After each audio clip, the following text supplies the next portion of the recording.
Guyana and Guyanese, at home and abroad.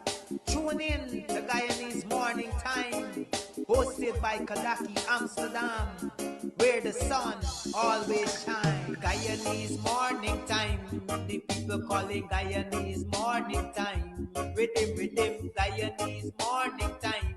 Intelligence and knowledge run the front line. We go again, Guyanese Morning Time. The people calling Guyanese Morning Time. Rhythm, Guyanese Morning Time.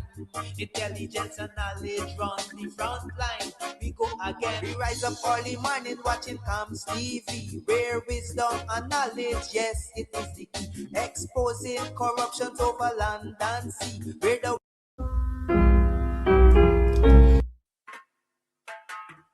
Guyana and Guyanese, at home and abroad.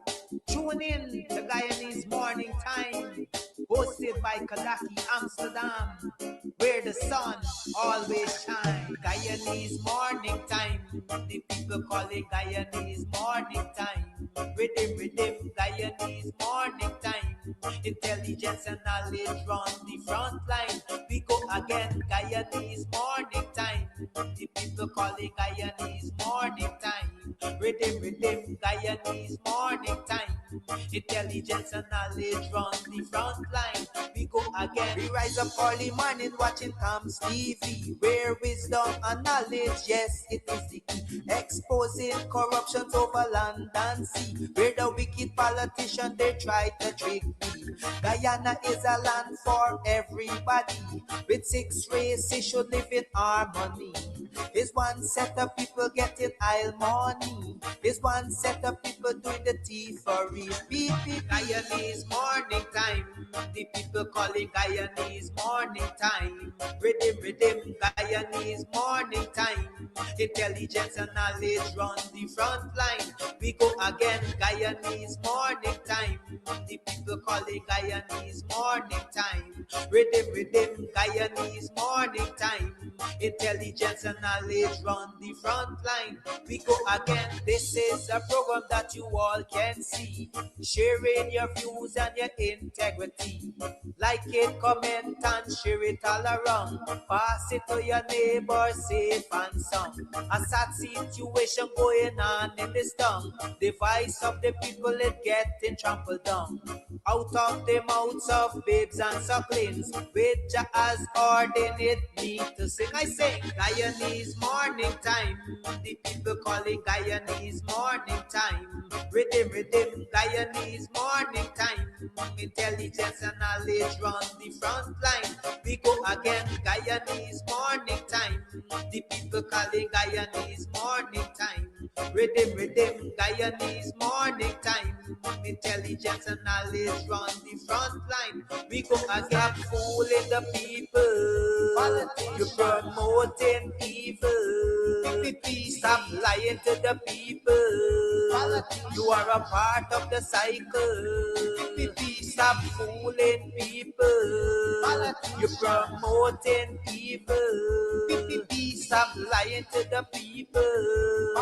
You are a part of the cycle. I say Guyanese Morning Time. The people calling Guyanese Morning Time. Rhythm, Guyanese Morning Time. Intelligence and knowledge run the front line. We go again, Guyanese Morning Time. The people calling Guyanese Morning Time. Rhythm, Guyanese Morning Time. Intelligence and knowledge run the front line. We go again. They got Breakford, Bork and Mark Benchcop. David Hines and Kadaki Amsterdam. Sherrod Duncan, Nigel London. Normal Brown and Gavin Matthews. Big up Pastor, poor people governor. Simona Brooms, Robin Simpson. Hampton Green and Winston Jordan. And yes, we can go right on and on. Guyanese morning time. The people calling Guyanese morning time. Rhythm, Guyanese morning time. Intelligence and knowledge run the front line. We go again, Guyanese morning time. The people calling Guyanese morning time. Rhythm, Guyanese morning time. Intelligence and knowledge run the front line. We go again. The relatives and friends of young Wyndham Bacchus, they deserve justice. The family, the relatives and friends of our in Boston, they deserve justice. The family, the relatives and friends of Peter Headley, they deserve justice. And so when we say that Guyana is an apartheid state, we have the evidence to show.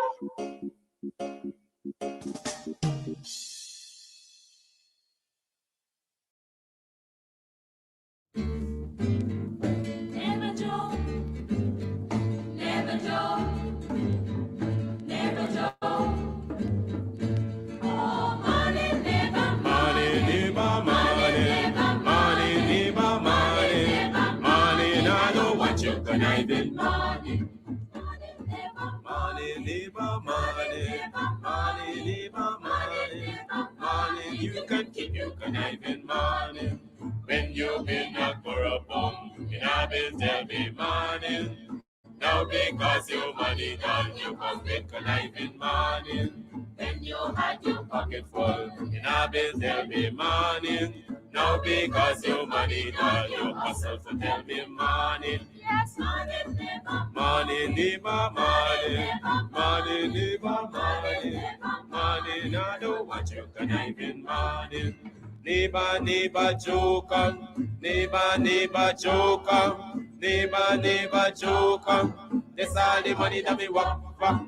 A 2 pound note and a guilder piece. A 2 pound note and a guilder piece. A 2 pound note and a guilder piece. This is all the money that me walk for. I said money, neighbor, money, I don't want you conniving money. All right, so today we are here at Club Twilight up in Buxton, and we are here to talk about all that's going on up here. Trust me, if you are on the East Coast, you're in Buxton, you're in Tongley, looking for a place to get away to, this is the place. The Cutters, mwah. Listen, I'll be having some just now again. We'll talk about that. And then, of course, the ambience is beautiful, fully air conditioned. The decor is on point. The music's on point. Everything's on point. It's just me. I need some work. But everything else that belongs to this club here is on point. So if you want to find a nice little place or you can just drive out of town and have some drinks, have some food, you can call, you can order your stuff and just take it. You don't have to stay. Or if you want to stay here, that's what's up. And of course, they have special events for Valentine's. You can rent a hall. You can rent a hall, honey. You can rent a hall for weddings, for birthday parties, to have a bash. I hope he edits that out.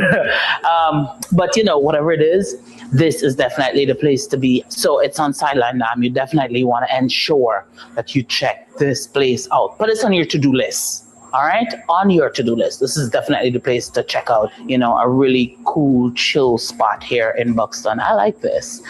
This is, Buxton needed this. We needed this. I needed this. You definitely needed too. Thank you.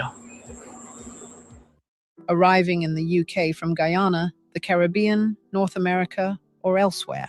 Start your journey with ease and comfort by choosing first-class travel service, one of UK's leading providers of premium airport transfers. Enjoy a smooth, stress-free arrival by booking your comfortable and reliable airport taxi before you arrive. With affordable rates and exceptional service, we cover all major UK airports, including Heathrow, Gatwick, Manchester, Birmingham, and many more. Wherever you land, we guarantee a seamless door-to-door experience to and from any UK airport. For your peace of mind, all our drivers are fully DBS checked and cleared, ensuring a safe and trustworthy service from the moment you arrive. Our friendly staff will meet and greet you in the airport arrival hall, assist with your luggage, and escort you to one of our luxurious vehicles. So wait no longer. We're ready to look after you from the moment you arrive in the UK. You can contact us via email, info@firstclasstravelservice.co.uk. Office phone +4 4195 2287 176. WhatsApp +4 479 136 0576 5 or +4 479 009 50171. Or simply fill in our request, a quote form, at www.firstclasstravelservice.co.uk. Travel with confidence. Travel first class. You can get meat anywhere, but for the best cuts of chicken, beef, pork, mutton, and lots more, check out T&W Harris Butcher Shop located in the East Rheinveld Market Meat Section. Call us on 609-7168. T&W Harris Butcher Shop for the best in fresh cut meats and lots more. From Park arrival speeds of work to quarantines or sons, where children pledge each faithful heart to guard Guyana's lands, to foil the shock of rude invader who violate our earth, to cherish and defend forever the state that gave them birth. We'll forge a nation's mighty soul, construct a nation's flame. Freedom our everlasting goal, courage and truth our aim. Unyielding in our quest for peace, like ancient heroes brave, to strive and never cease, with strength beyond the slave.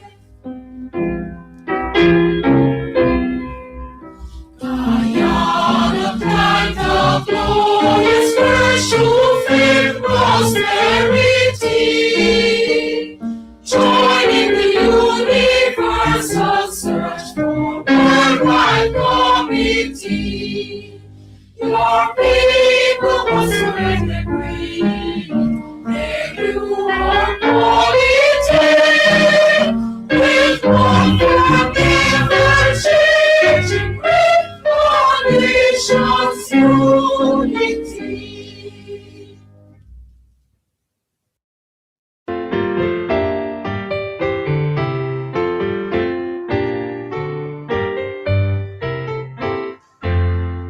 Marching towards the shining future, courage high, the past is gone. Live for coming fame and counting mountain glory, sun and stone. Through storm clouds dark and blowing, through face like a flash and flame, on the Republic of Guyana, glorify Guyana's name. Forward, forward, youthful nation, right with all the husband's might. May his strength forever gratitude strive, unceasingly for right. From Guyana's base consolate to white sovereign streets that claim, build thy people, dear Guyana, strong, united, loyal, free. My Guyana, my Guyana, my Guyana, my Guyana, Eldorado, rest of all the world away. In my heart wherever I wander, memory enshrined thee. On my horse generations, all my longings only tie. Everlasting bonds around us as the fleeting years roll by. My Guyana, El Dorado, my Guyana, times unfolding, and for my destiny, the redeeming, lasting splendor of years and lost for me, and the dawning of thy glory, for the long, long night is past. Oh, arise, triumphant, glorious, from the ashes of the past. Oh, arise, triumphant, glorious, from the ashes of the past.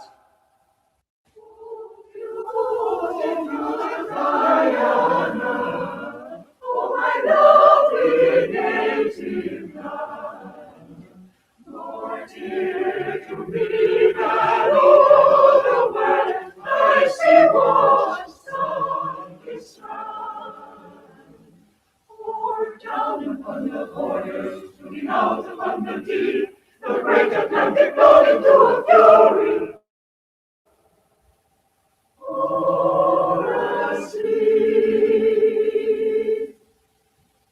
at morn, at noon, or measuring the crimson sunset's glow. I love thee, I love thee, I love thee.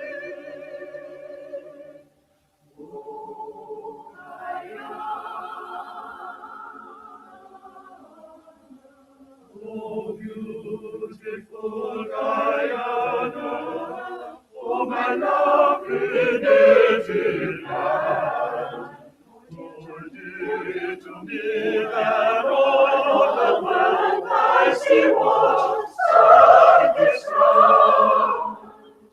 Pour down upon the borders, looking out upon the deep, the great Atlantic flowed into a fury, flowed into a fury.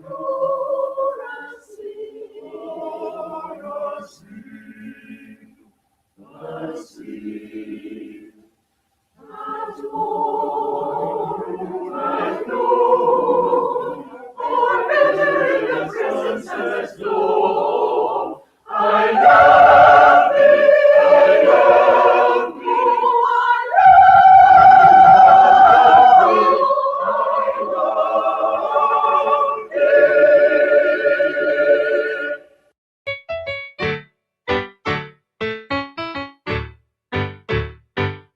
Guyana, I want to serve my country. Guyana, beautiful, happy, and free. Guyana, let's cooperate with our government to help develop Guyana the free. Together, my comrades, we will build a brand new Guyana, a country where all have one opportunity. So let us begin now to show loyalty to Guyana by showing love and respect for all that it means. My brothers, my sisters, we will live and die here together. Come on to one people, one nation, one destiny. For harmonious living, cooperation will be forever. In work and play as we live as proud Guyanese. Guyana, I want to serve my country. Guyana, beautiful, happy, and free. Guyana, let's cooperate with our government to help develop Guyana the free. Well, it's time we settle all the racials in the interior. Our natural resources are there in great quantity. And we will do farming and establish towns by the border. With overflow, so we could fill out Guyanese. My greatest desire is to serve my country, Guyana, and sincerely help my Guyana to move along. Our government asks us that we study hard and we learn the things that will help Guyana to become strong. Guyana, I want to serve my country. Guyana, beautiful, happy, and free. Guyana, let's cooperate with our government to help develop Guyana the free. To help develop Guyana the free.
Venus, if you will, please send a little young for me to tread. I girl, they want me kissing in my heart. I girl with all the charms are you. Venus, make it clear. I love the girl with sunlight in her hair. And take them by the hand up in the sky. I'm in the middle right for you. Venus, so let's know that you are. Yeah, show it inside. We'll be to rain with us. Venus, if you do, I promise that I always will be true. I gave her all the love I had to give, as long as we both shall live. Venus, for live so long that you are. Surely the things I am will be to praise the Lord. Venus, if you do, I promise that I always will be true. I gave her all the love I had to give, as long as we both shall live. Hey, Venus, oh Venus,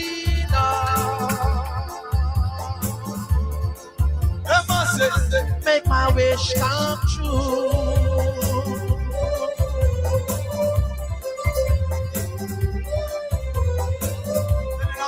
Music. So the prophet.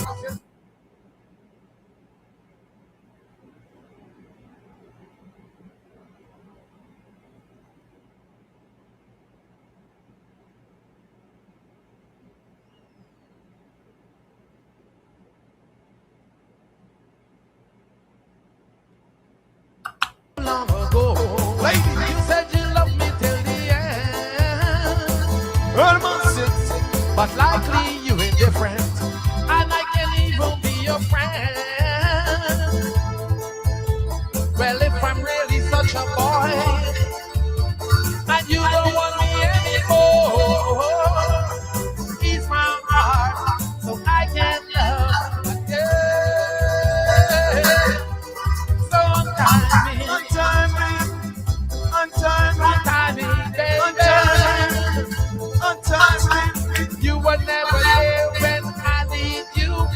You don't care where I go or what I do. So untie me,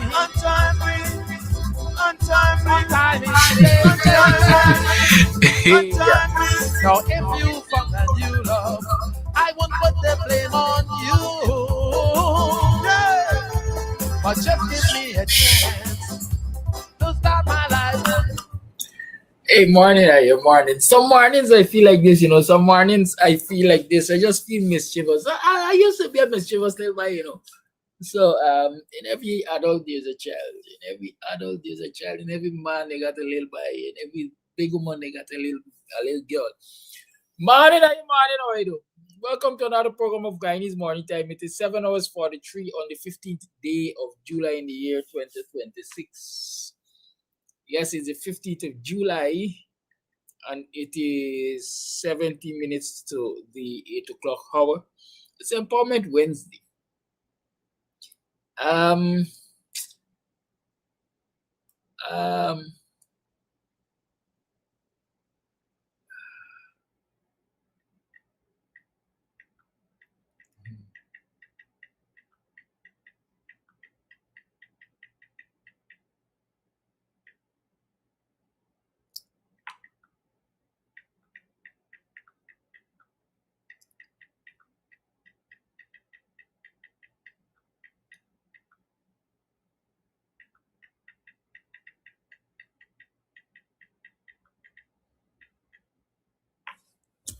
Yes, what is saying? I can't remember. Today seems to be a significant day in that I noticed there's an invitation floating around for a turning at the Buxton market on Friendship on Company Road there. So it appears as though local government minister Priya and her crew is coming to Buxton. They're coming to Buxton to turn sod for the construction of the Buxton market. But I remember a while ago when I saw that bids were invited, tenders were invited, invitation to bid, ITB, they call it, invitations to bid, were published for the Buxton market. I asked, because I wanted to know. And then later, subsequently, the bids were open. The bids were open, tenders were open. And I think 27 persons, 27 persons actually submitted bid to build that market. And after that, I remember saying publicly that I would wish the Ministry of Local Government would publish the quote-unquote blueprint, the plan for that market. Let the residents of Buxton see what is proposed as a new Buxton market. Because all along we're talking about this new Buxton market, the construction of this Buxton market, I have not seen a single document to give an idea, not an artist's impression, not a draftsman plan, nothing. I've not seen anything to suggest what this market will look like. I also am not aware of any consultation being done with the residents of Buxton Friendship or the Buxton Falls NDC. Not the people at the NDC, I'm talking about the entire neighborhood, the Buxton Falls neighborhood. I'm not aware of any consultation being done. And I think that is where we find ourselves in many instances at loggerheads as citizens and as government. Because when folks like me, when we talk about stuff, the first thing they see it is that we're opposing for opposition's sake. I don't oppose things for opposition's sake. Then the opposition said they got to oppose, they got to talk.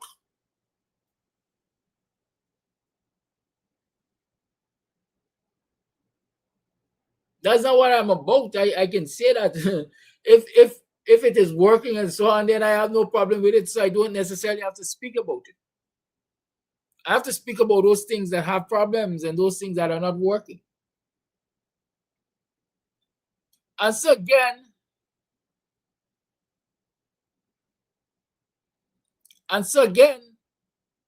there is the question I'm asking, what would the new Buxton market look like? I intend to go there today with my phone to go live, perhaps, but definitely to seek the opportunity to ask Priya and our team some questions. Because as a resident of this neighborhood, I have a right to know what is it we're getting? How does the Buxton market compare to Monrepo market, for example? What would this structure look like? Yes, these tenders were invited. The people who submitted bids. Somebody must have won the bid.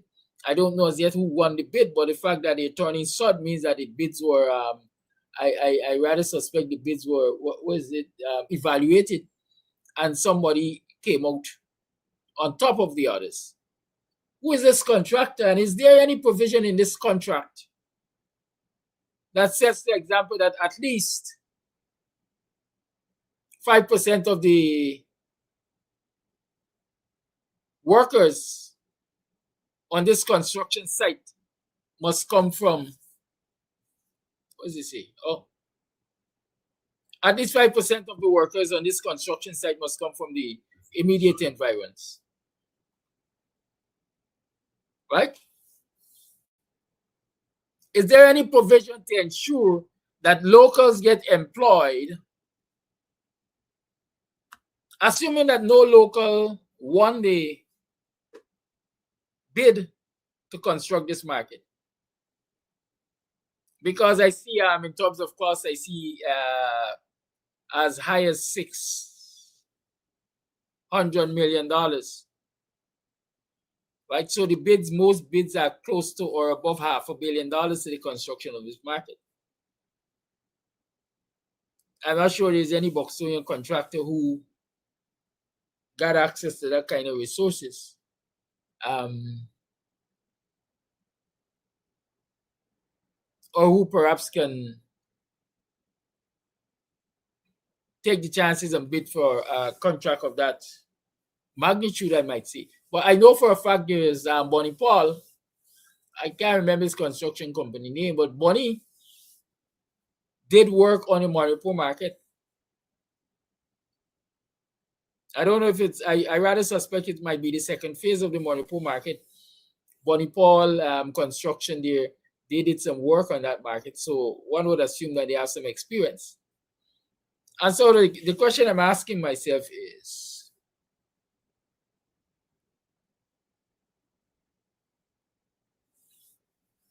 Is there provision for locals to be employed in the construction of this market? I want to know that. I want to know what the market looks like. Know what it costs and all of that. I want to know the timeline for the construction of this market. I want to know that. A lot of people say, you know, I see somebody ask or said, I hope it's not a distraction.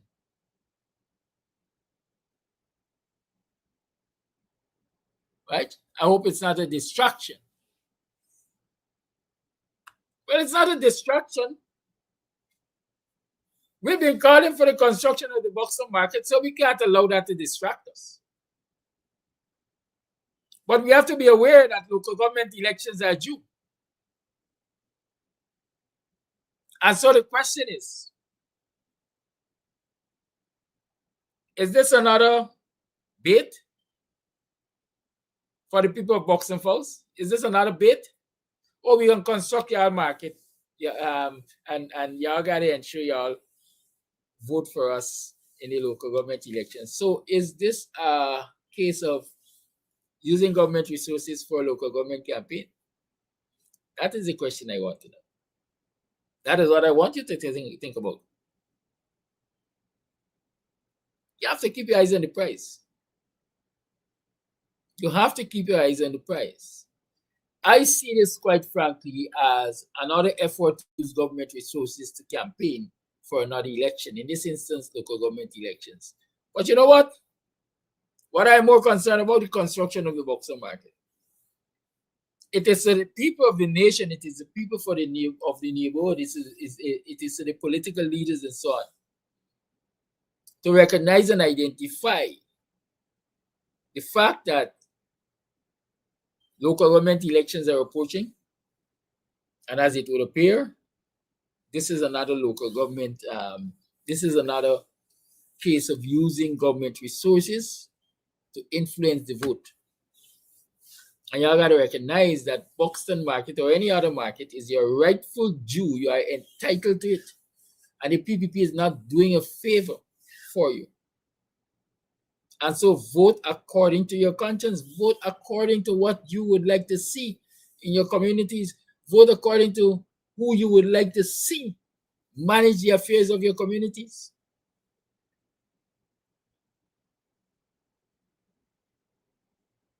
So whether or not you consider the construction or the turning for the Buxton market a distraction, I want you to remain focused. The PPP is bad for Guyana.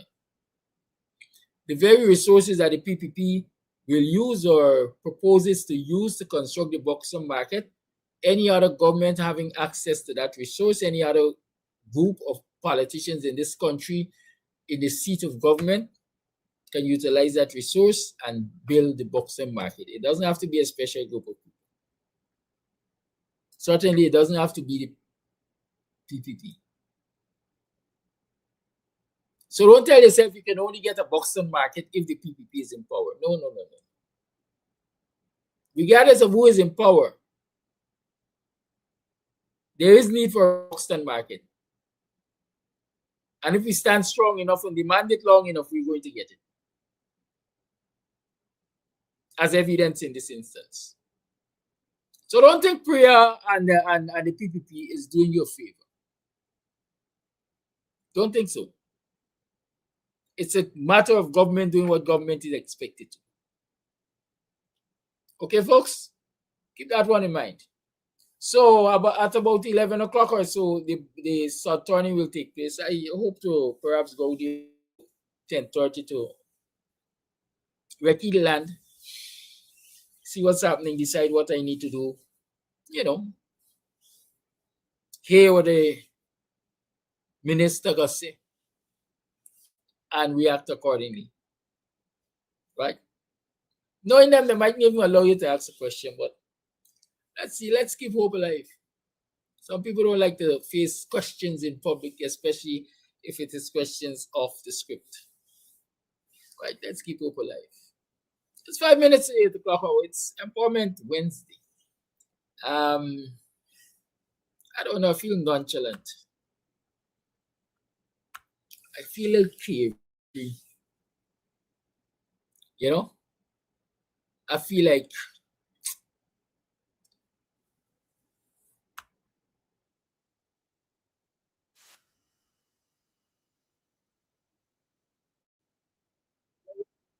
tell you what poverty is.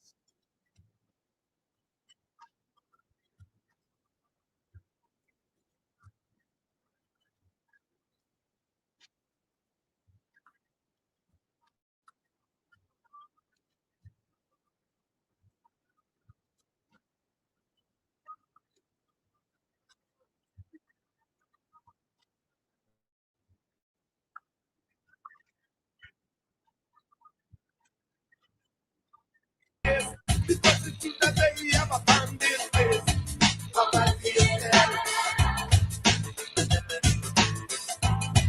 Poverty is hell. Wake up in the morning and the baby cry. The sugar pan empty, the milk bottle dry. The little boy child on the mango tree. The mango tree, patting up his belly. The young girl falling. She wouldn't settle. She white, she bum, she wet. Standing at the toilet paper. They never had, they used to put two in the gully by the whole backyard. They rub she down and they put it to sleep. The rain comes down and the house does leak. Poverty is hell. Poverty is hell. A poor man born raised dream another dream. He happy like a puppy when he dream another dream. He dream that he have a new roof on the hut. He dream that he have some good food in the pot. He dream that he have a rich friend named Frank. He dream that he have a lot of cash in the bank. He dream that he pay all his bills for the month. He dream that he have a new car in the front. He dream that he have to go to a bed. He dream that his pocket have a big fat wallet. He wake up in the night and he rush for his pants. All he found in the pocket was a whole lot of ants. Poverty is hell. Poverty is hell. No, no, no, yeah.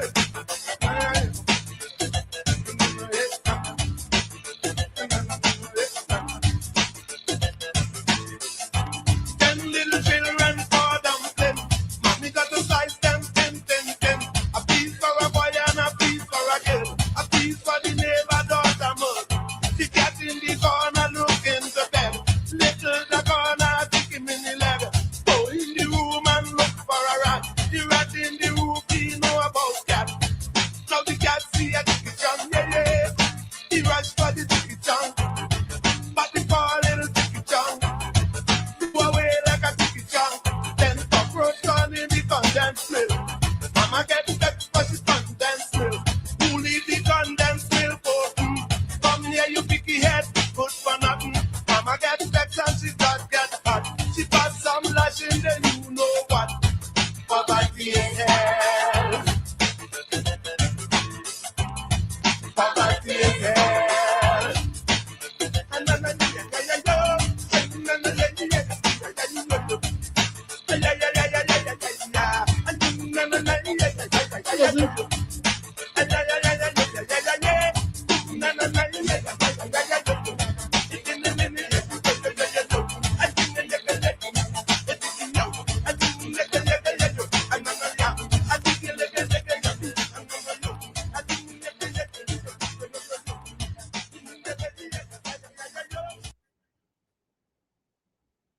Poverty is hell.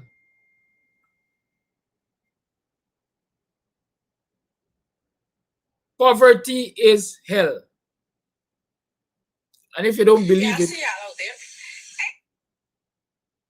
if you don't believe poverty is hell, you gotta ask them people who are poverty stricken, them people who living below the poverty line. The people who live in abject poverty, you could ask them what poverty is to them. I was taking a back there just now. Someone sent me a note, and I'm reading that Phantom Moja is dead. Y'all know Phantom Moja? Phantom Moja is one of my favorite reggae artists. And he died. He's only 40 years. Died at the university hospital with heart complications, they say. Right? I don't know how many of you know Phantom Mojo or his music. But I know, 49 years is no big kind of age. Right? There is no big kind of age. And so my advice to you is, don't tell yourself because you are quote unquote young, you got long years ahead of you. Likewise, don't tell yourself that because you are middle-aged or old, you have short time ahead of you. 3 scores and 10, but according to your works. Well, Selassie, I protect his children, This is keep what them from falling. At least let's play this one. And then we'll continue the business of what we're talking about.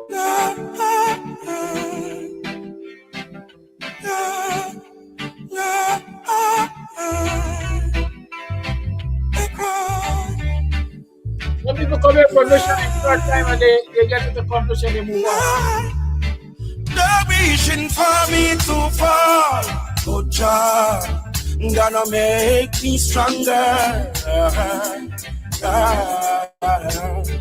They're wishing for me to fall, but Jah gonna make me higher.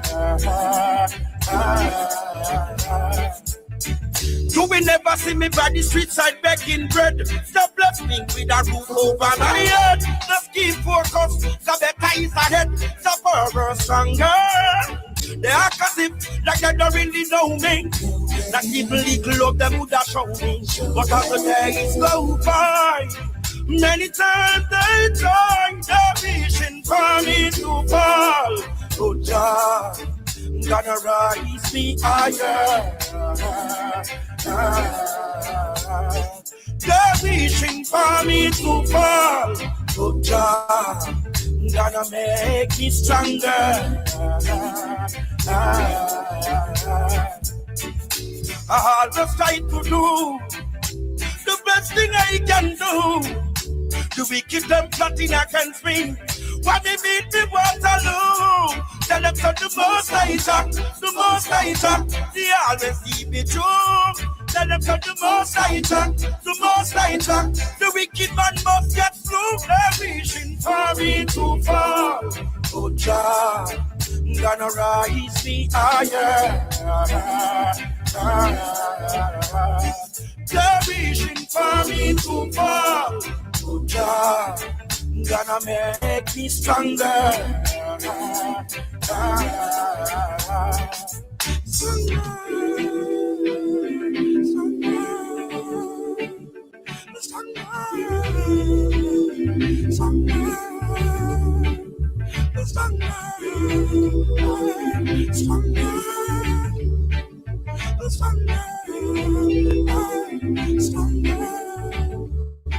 They're wishing for me to fall. Oh, Jah gonna make me higher. They're wishing for me to fall. Oh, Jah gonna rise me higher. You will never see me by the street side begging bread. Stop blessing with a roof over my head. Just keep focused, the better is ahead. The forever stronger. They act as if like they don't really know me. That people little of them would have shown me. But as the days go by, many times they try. They're wishing for me to fall. But Jah gonna rise me higher. They're wishing for me to fall, but Jah gonna make me stronger.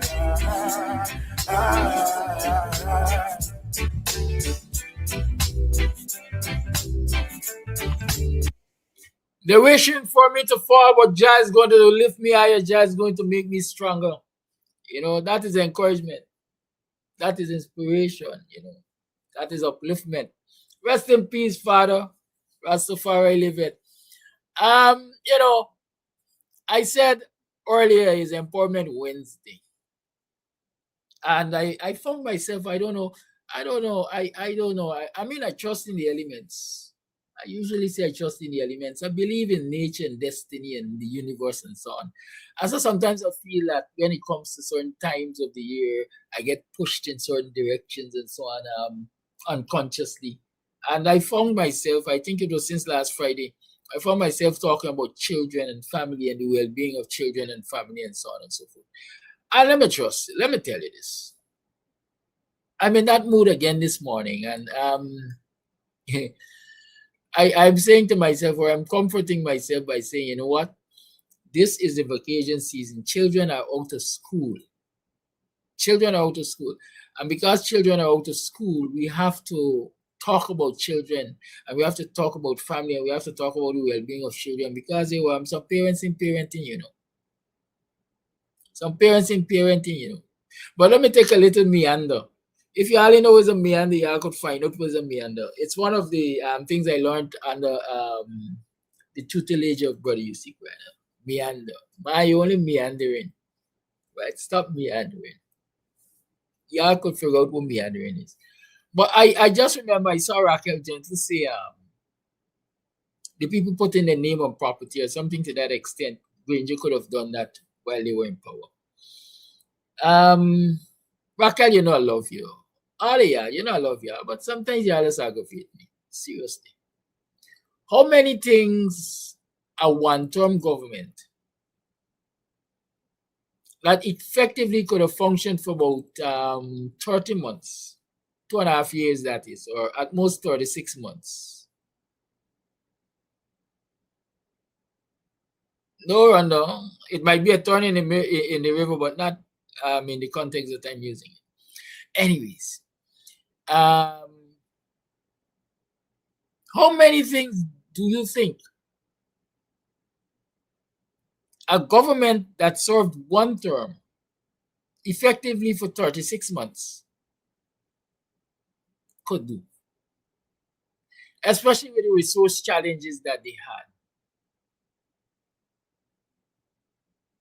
The market.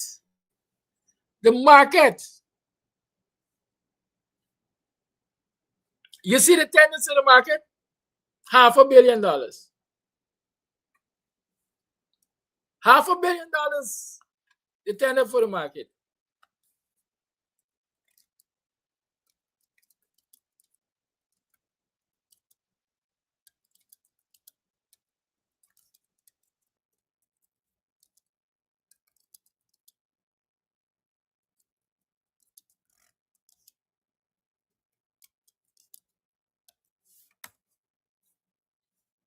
Right?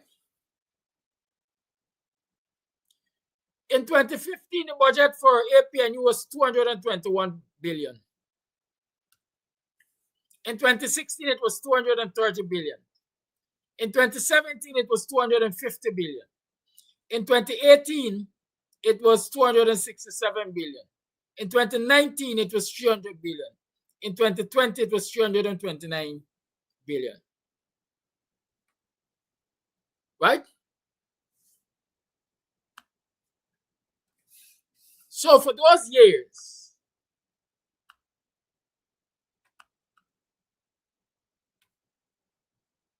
the money that was available to us permitted budgets in the hundreds of billions. What were the budgets of the PPP from 2020 to current? You want me to tell you? What were the budgets of the PPP?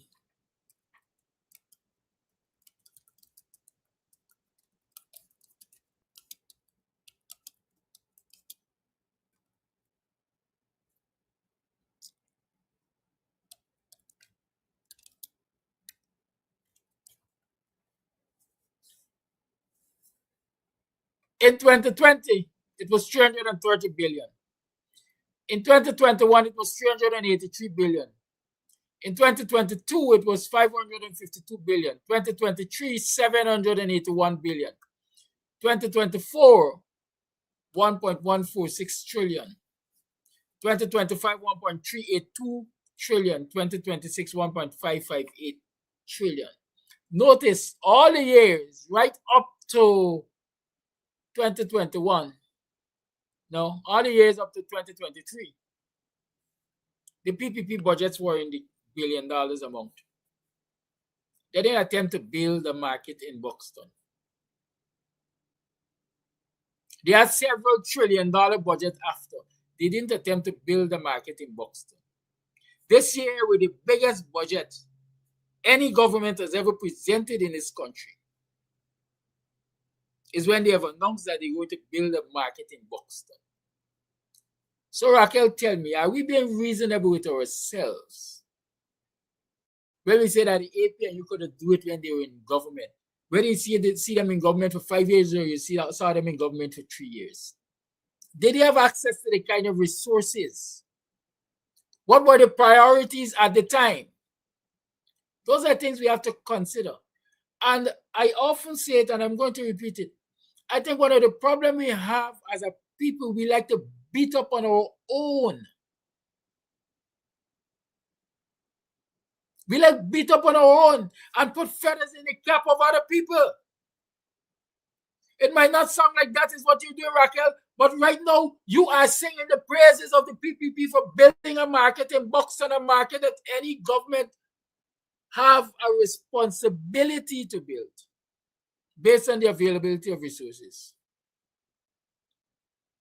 And these are the little things that we do, and we impact the outcomes in our communities and this entire country, and we don't even realize. We don't, because some of us are not honest enough to tell us we're talking crap, and we beating up ourselves, and we pelting mud on each other, and so on and so forth. When we mud up one another, we gotta take time for bathe off the mud for we and wash off the mud for we and make me smell like a rose again before we become acceptable. And this all got us right where we are now. As we like to think before you talk. Yes, I would have loved for the APNU to build the market when they were in power. But the fact is they didn't have access to the kind of resources required, and they didn't have the length of time to bring it into fruition. Let us stop. Why we have beaten up on the PPP for not building the market earlier?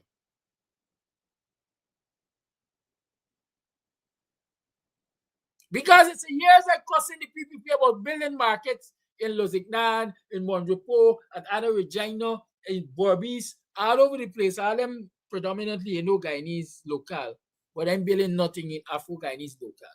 All the years I've been cussing them for that.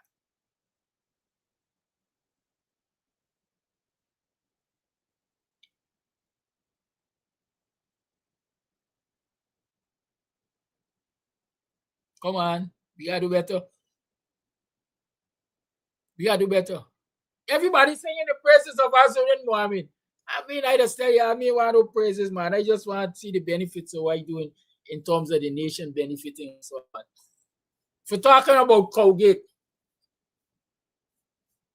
I'm blowing my own horn. I'm sure, I'm absolutely certain I'm one of the first person. As a matter of fact, I think I'm the very first person on social media who brought to the attention of viewers that there were about 30 trucks coming from Brazil with live cattle, and at the time they were at the Europe-Carry crossing.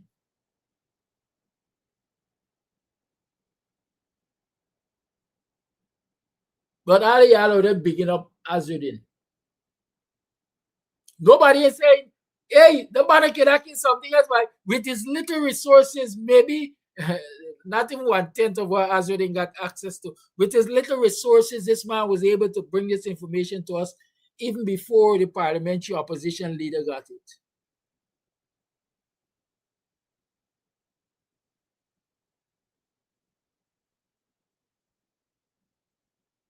We are big up we own.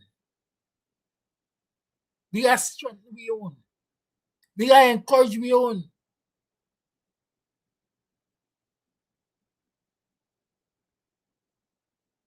As I say, you can't show where you bad for nobody good.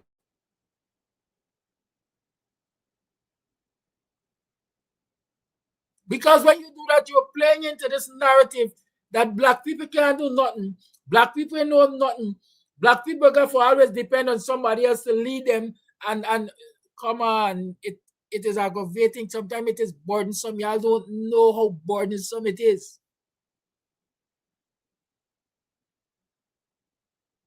Mr. Hassan, getting no parliamentary salary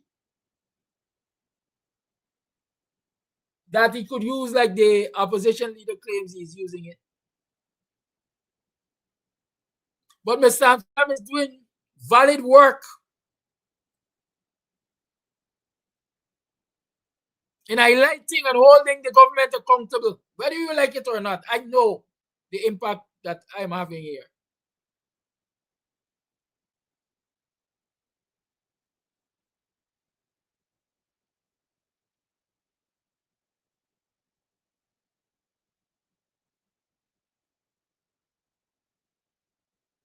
We gotta stop. We gotta do better. Like I said, me want praises. Me want titles. I want y'all to take the information, the enlightenment, if you call it that, and use it to empower not only yourselves, but our communities and our people and this nation as a whole.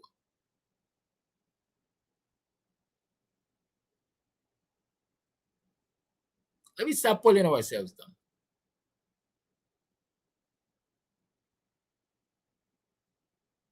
Let us build up ourselves. And as I'm talking about building up ourselves, I said earlier, I want to, my mind is on the children and the children and the children, because a lot of parents in parenting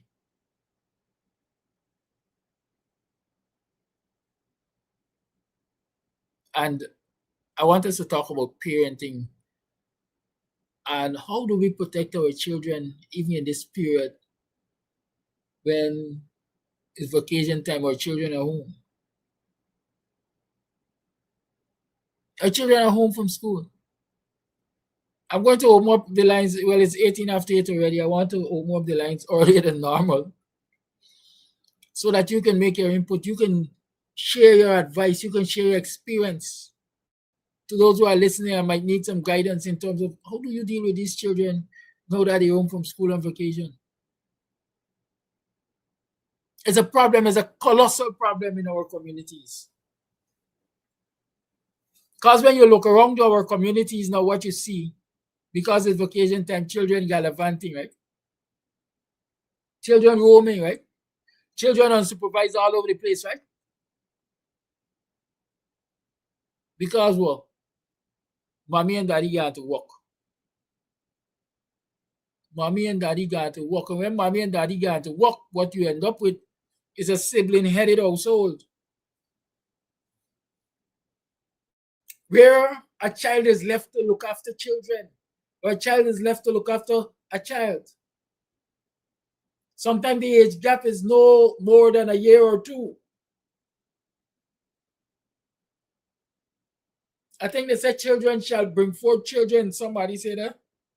I can't remember. But I think I heard it somewhere. Children shall bring forth children.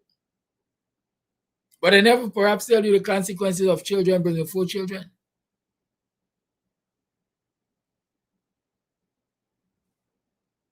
Right?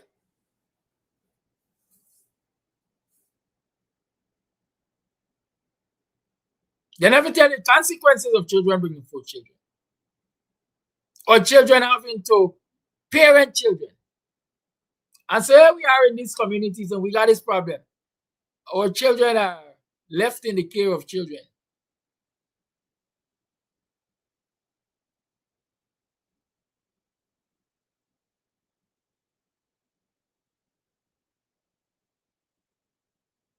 What are the consequences? Or how did we get there? Let me tell you how we got there. We'll go back to backstory because I always say history is important in teaching us. There was a time in this country when the extended family was a thing. And people underestimated the value of the extended family. See Margaret Nelson telling us they need summer camps and VNS. Where's VNS got? I know we had VBS, Vocation Bible School. I'm sure what is VNS is. Maybe the VNS is American, not American thing. Right? Our vacation, what she says, summer school, no? Our summer school. Where there? Our summer camps.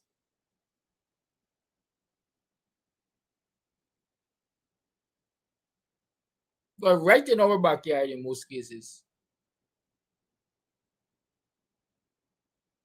Our summer camps were right in our backyard in most cases.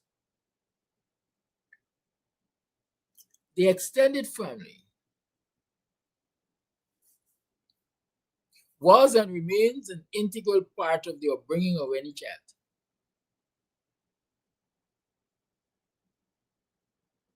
What are your fertile years of childbearing? What are your best years of childbearing, especially women we're talking about? We like talk about teen pregnancy and so on, but in my book, in my education, in my analysis of things, teen years are good years of reproduction. Women only got a big window like this to make children, you know. Right? Women only got a big window like this to make children, you know. At least the scientists will tell you healthy children. And so when you hit 19, when you become quote unquote adult according to society standards, you hit 19, 28, and you're going there along, you're ready for childbearing, you know. But the question is, have you really been prepared for childbearing and parenting?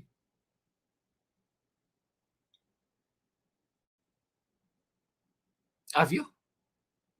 A lot of you are grandparents now and great grandparents and so on. Many of you must have made your children in your teens, right? Late teens, early 20s. Were you really prepared for childbearing and child rearing at that age? Or did your children really benefit from the quote unquote knowledge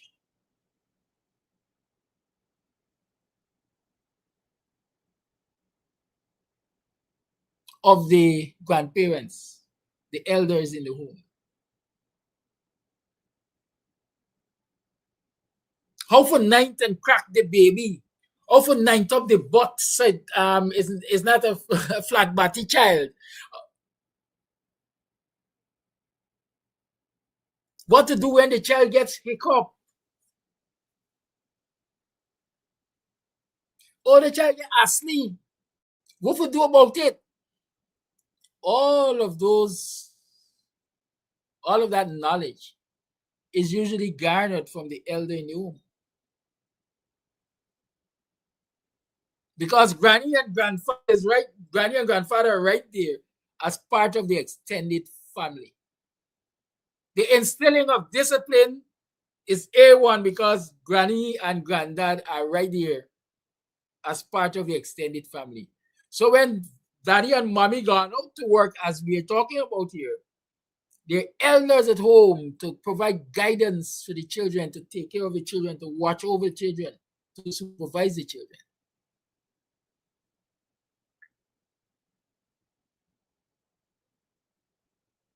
And so we had better control of our children, and our children behave differently to this generation of vipers. Let me tell you, every generation that I knew about were considered generation of vipers. Right? Must check it. If you're 10, 20, 30 years older than I am, I'm sure you heard them say, this is a generation of vipers we're dealing with. So you were in a generation. But there's an aside. Right?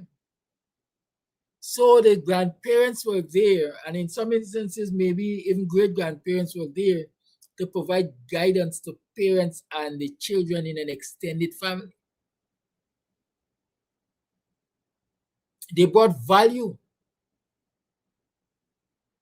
Because money which we are now paying for our children to go to daycare centers is money that remained in the family and could have been used to improve the financial situation of family.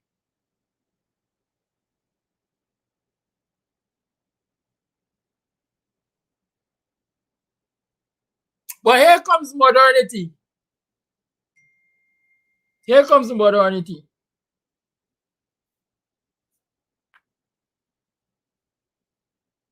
Because of economic challenges, etc., etc. People don't want to cater for their elders. Some of them take them, send them to the Palms. Some of them take them, send them to some senior citizen home. Some of them say they ain't with them, they got to go by some other relatives. Some of them just left them to become destitutes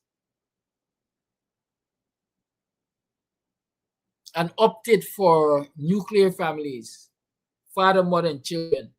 Or in some instances, single parent families, father and children or mother and children.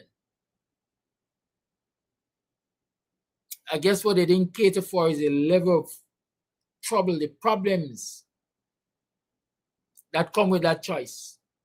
Because a nuclear family, when father and mother goes out, get it right. You didn't go to University of Lifelong. When the father and the mother go out to work, the children alone are left at home unsupervised.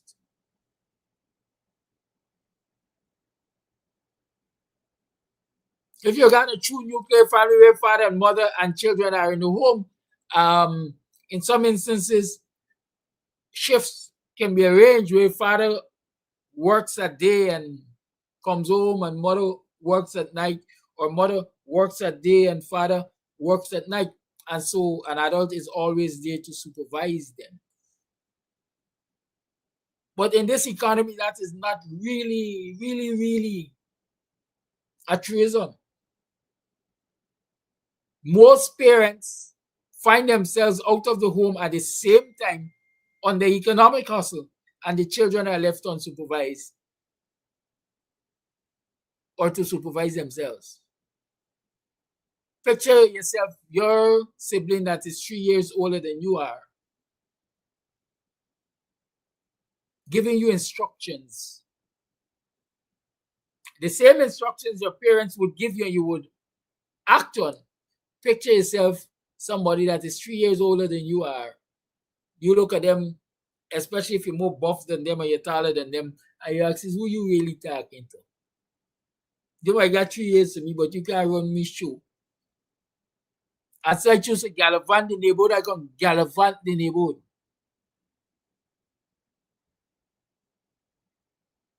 And in gallivanting the neighborhood, I can create problems and I can learn distasteful things. And I can bring them into the home.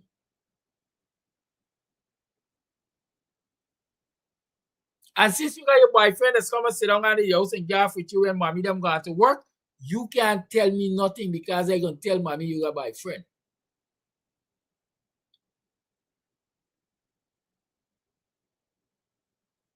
And so we have a whole host of problems on our heads simply because we have nuclear families or single parent families, and the mother, the parents got out to work to put food on the table, and children are left to supervise themselves because there is no nuclear family, no extended family, no grandfather and grandmother to watch over things.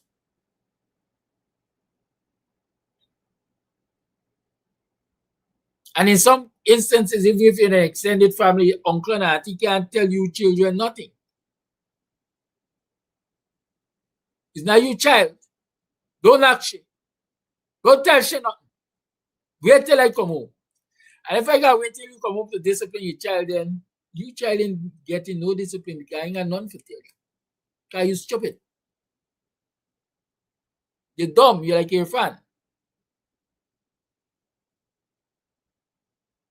And so we have this decay, and I see this decay every day in our community.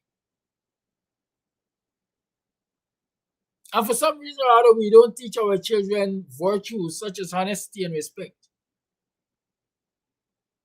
They gallivant in the community and they would run past you and they would walk past you and they won't say good morning, good afternoon, uncle, auntie. As a matter of fact, I had to chide one of those children who came here the other day for the birthday. Hey, we could go in the trampoline. Hey, I want a snack.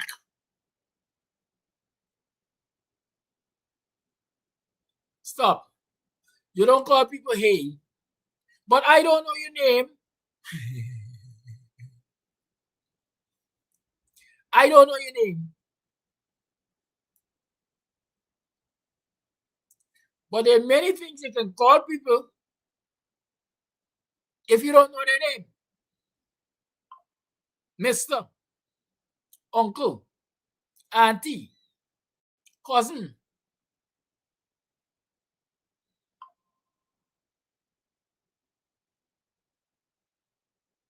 I guess there are many others.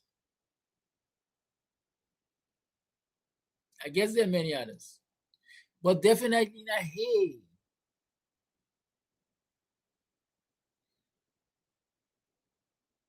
And we're teaching our children that basic respect. Anybody older than you, it is okay to call them uncle,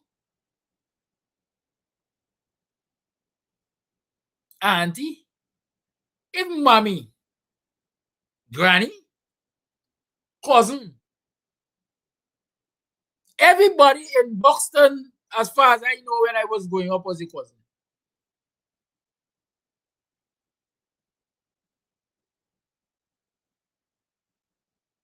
Cousin Avril, cousin Percy,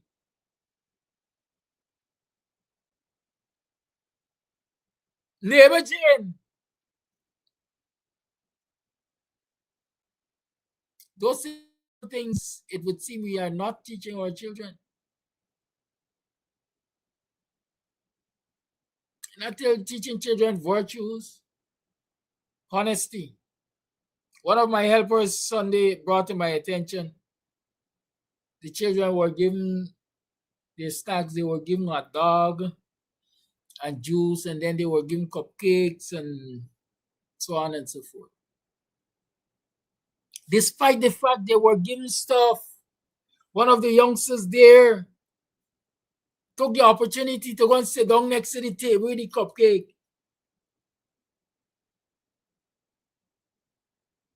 And thief a cupcake. Despite the fact that he was given, he still believed it was the right thing to steal a cupcake.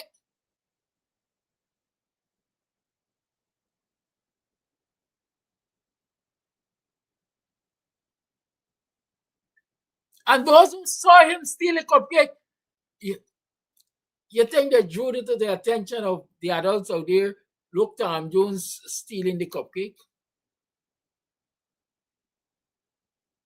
No. They encourage him, steal one for me too. Steal one for me.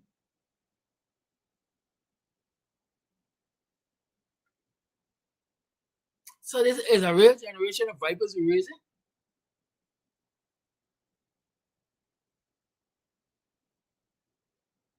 John Thompson, you are an ass. I will call you by your name. You are an asshole. To come here and tell me, but that is trifling. Children will be children. You allow your children to steal and behave unmannerly. You could do that, jackass.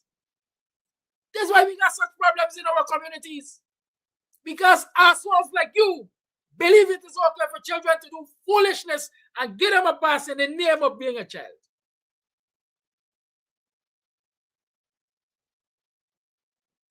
If you don't have anything positive to contribute to this discourse, get man. Same bullshit. Big and dunce. All you have cuss out Arvin. All you have drag him through the mud. And then expected a different result of the election. We are sitting in your brain.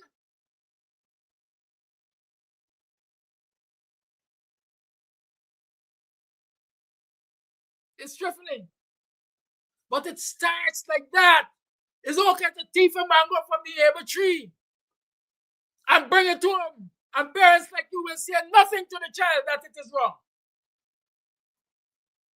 And then when he got to the neighbor tree to thief a mango, he see a bicycle under the house. and he thief the bicycle, and you ain't see a problem with it neither.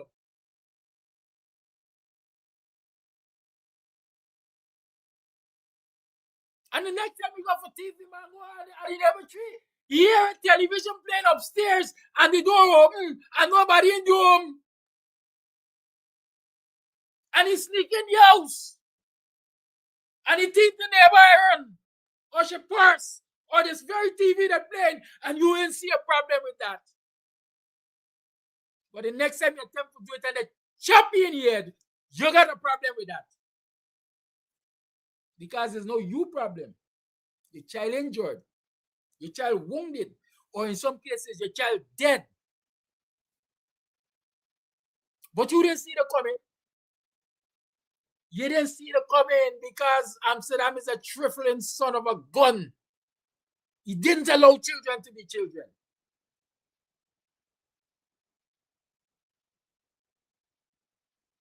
All the gun crimes in black communities, I ain't say they ain't there in other communities. They got a source. It's gun be just put in with children and at Christmas. Let it run and play war, babe, blah, blah, blah.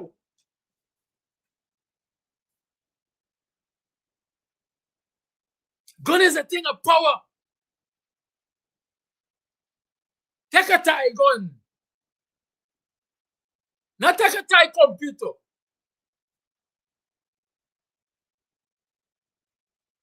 What kind of fool are you?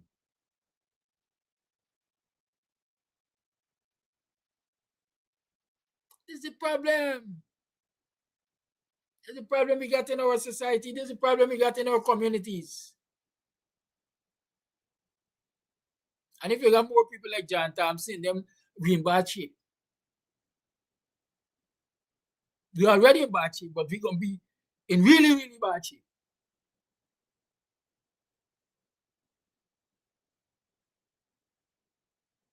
This child decided, despite the fact that he is fed, that it is okay to steal food.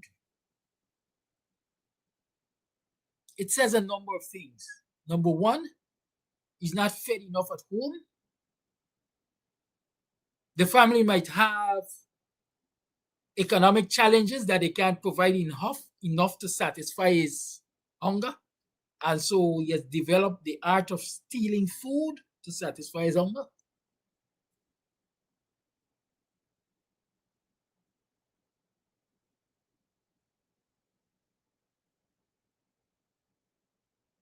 Or you simply assume I got a gluttonous spirit and nobody's paying attention to him to correct his behavior. Nobody has put him to sit down and say to him, listen, this is not right. If you want something, it is okay to ask for it. If it is available, it will be given to you. That is the right thing.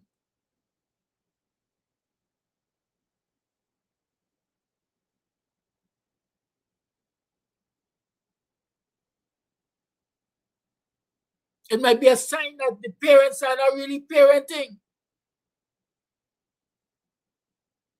Because simple virtues, as I call them, as honesty,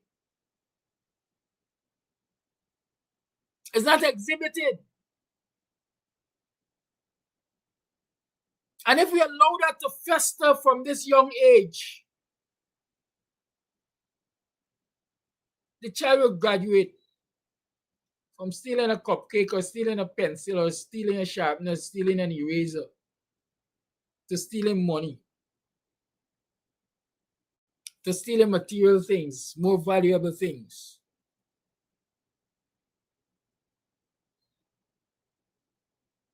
And there might come a time when that child gets cornered in somebody's place because they attempted to steal. And in their desperation not to be caught and put to shame, they take certain actions and they graduate from a thief to a murderer. Unintentional. Unintentional. I just got to get out of this situation. And so I'm going to push down this old lady. Or this old man. And they fall in the bunks dead and they're dead.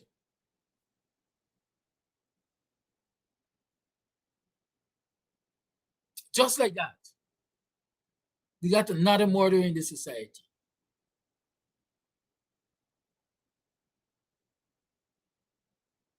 But no, it's trifling to talk about these things when they start to happen because children are doing it.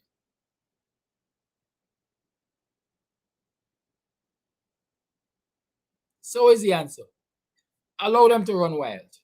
Allow them to continue doing the things that we consider trifling and develop into bigger problems that we as a society will regret when it develops into bigger problems.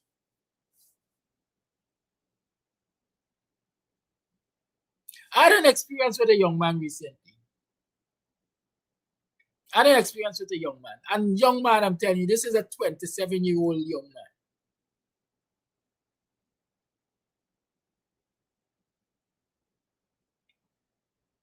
Who rented a motor vehicle, rented a car.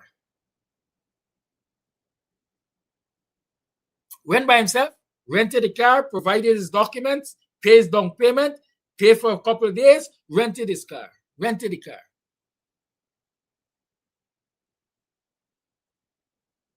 Kept the payment current until such time that he couldn't pay for the car anymore.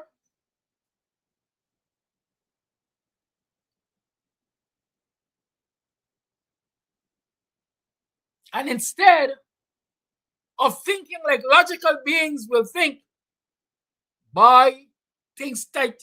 I can't pay for this car now. I got 3 days leverage because I got 3 days security. After the 3 days, if I can't raise the money, the best thing, the most logical thing, the most reasonable thing, the most sensible thing to do is to carry back the car.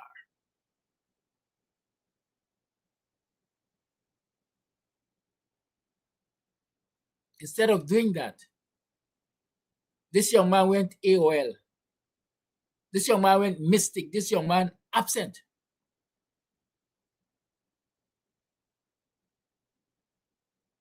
Running up a debt on a car that he already has found himself in a position not being able to pay for. And when push comes to shove, when you sit and you talk with this young man, all you're hearing is, Mommy, I asked Mommy to pay for the car. And Mommy didn't pay for the car. And so it's Mommy's fault.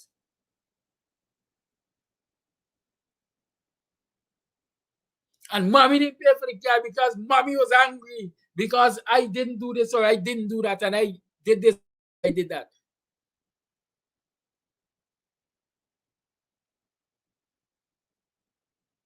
As I stepped back, I said to the young man, stop.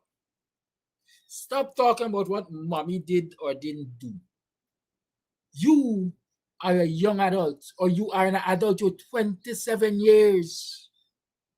You came for that vehicle. You signed for it. Mommy was nowhere in the picture. You took responsibility for it. It is your responsibility. Why now are you telling people about Mommy? You know why? Because you got a sense of entitlement.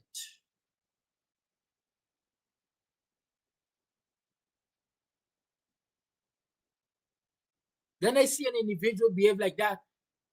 I immediately want to conclude, wait, wasn't this individual taught responsible conduct? Was this individual brought up in the way of thinking that I'm entitled to anything I ask for, I get? Anything I demand, I get? If I throw a tantrum, I get? And so even in adulthood, I can throw a tantrum and I will get what I desire? And if I don't get it, then it is on the other person who refused to give it to me? There's a problem for society. Because when you get to that point in adulthood and you are not having your way, you're going to go in directions that you are not to go. You're going to find yourself in problem. You're going to bring other people in problem. And as we like to say, you're going to disgrace the very people who believe that it was love that they were showing you when they were allowing you to do the things that Mr. Amsterdam considered trifling or trifling. A lot of parents in parenting. And folks like me, we got a responsibility to help everybody to recognize where all of us are feeling and to work together to change that in our homes and in our community and eventually in this country.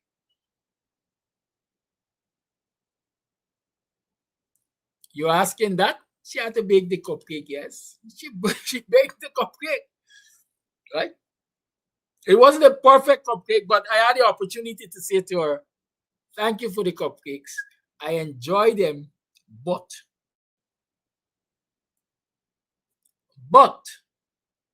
you see, if she never baked a cake, then I wouldn't get the opportunity to see where she is falling short and correct her so that in the future she can bake a better cake.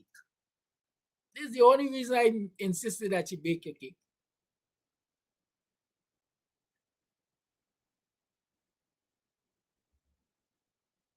Right? Yeah, so that was an aside. Yes, the cake was baked. And hear me. And y'all, I don't know why y'all is carry me in certain directions sometimes. I made her bake a dozen cake. And I promised myself I will eat every single one of them, even in their imperfect state.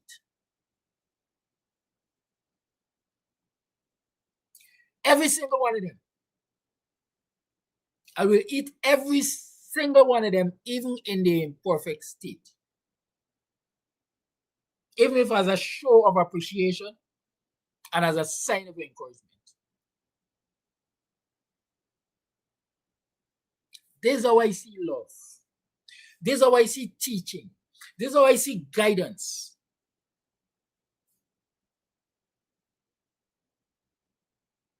I can point out the imperfections and together we can work on them. It's not trifling to do that. It's not trifling to do that. What's the answer to all these community problems we get? Or these family problems we get because we have single parent homes and we have nuclear family homes where both parents are out and children are left to supervise each other. Some of you suggested summer school, summer class, summer camp. I mean, we're not going to abuse the age just not tell you we are not like something guy, no. Right? Yeah, not like summer. We got August vacation class. The lessons place at Boxing used to do August vacation class. Thanks to people like Karen, DeSouza, Bonita, Bo, and Harris. They used to come to Buxton and Andaye. They used to come to Buxton and work with our children during the August vacation time.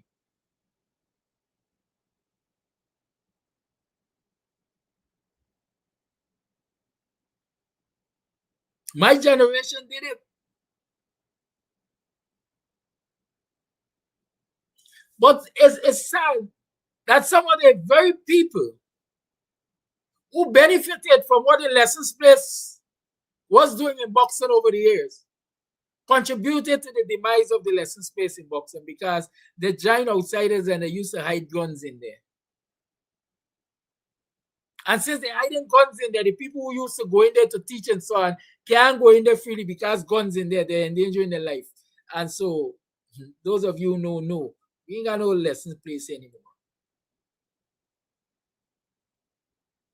But it was trifling. I'm sure it was trifling to tell those children who eventually became bad men and women for gun runners in the village. It was trifling. It would have been trifling to tell them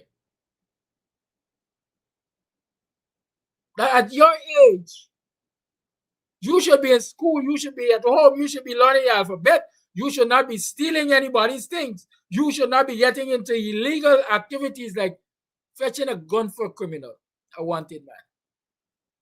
That had to be trifling, John.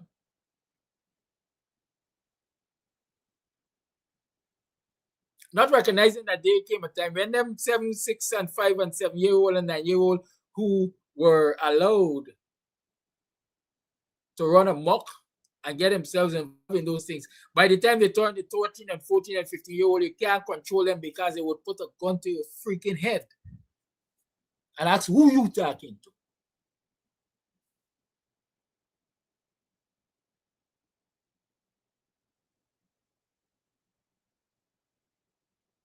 The lines are open. 62295, 622-5933 is the number to call. It's 9 minutes to the 9 o'clock hour. Well, I'll push it. We'll go up to about 9:30 if you're calling and you send a voice note, say you have recommendations of parents and so on. Yeah, this is an important enough topic. It might take about 3 programs or so, but let's start. Call you on. Yes, good morning to you and all my black brothers and sisters in Guyana. Like you rose on the third day by your resurrect. Is where you come from. Hi, boy. Man could hide. Man could do one, but they can't hide from God. Yes, first thing first, Flash is responsible for what he say, not how you interpret. Let me thank all my black brothers and sisters on this live here for them support, condone me and my family and my mother. Thank for Miss Randalane. Thank much for your support. Thank for Mr. Paul Williams. Come up and greet me and give it condolence and say something on the behalf of himself and family. Yes, my mother and his mother were personal friend for years until both of them passed away now. And most of all, thank to my brother, my little brother from another mother, Mr. Amsterdam. Thank you for your support. It was great to the family and myself and to my mother. I sorry she's not alive to see what you did. But thank you very much. God will continue to bless you. And you could tell yourself that Flash Garden is your big brother because of what you did. God bless, will continue to bless you. Let me move on now. Something about the Flash Garden, and I must talk about it, forbid me not. I saw in the news that top 20 Cameroonian kids, and it was only 18. I counted, it was only 18. It was only 2 black and 18. Let me respect those Eastern boy and girl. Was 18. It didn't sit well with Flash. But my son, he sent his report to me, said, Dad, I have 14 point something. I said, thank you, my son. I said, thank you for your numbers. I will reward you for that. But I remember Jagdio gave himself 36 seats and robbed my leader, Mr. Abinatu, by giving him 12 seats. I could remember 2006. Are you still there?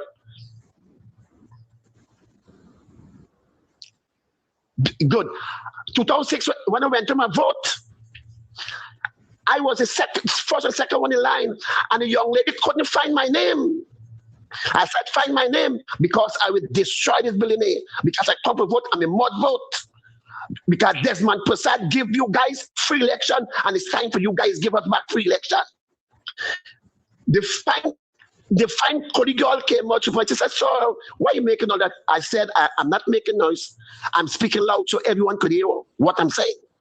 She said, okay, let me go at the back of the room and see if the girls then bring out all the books. I said, find the book with my name.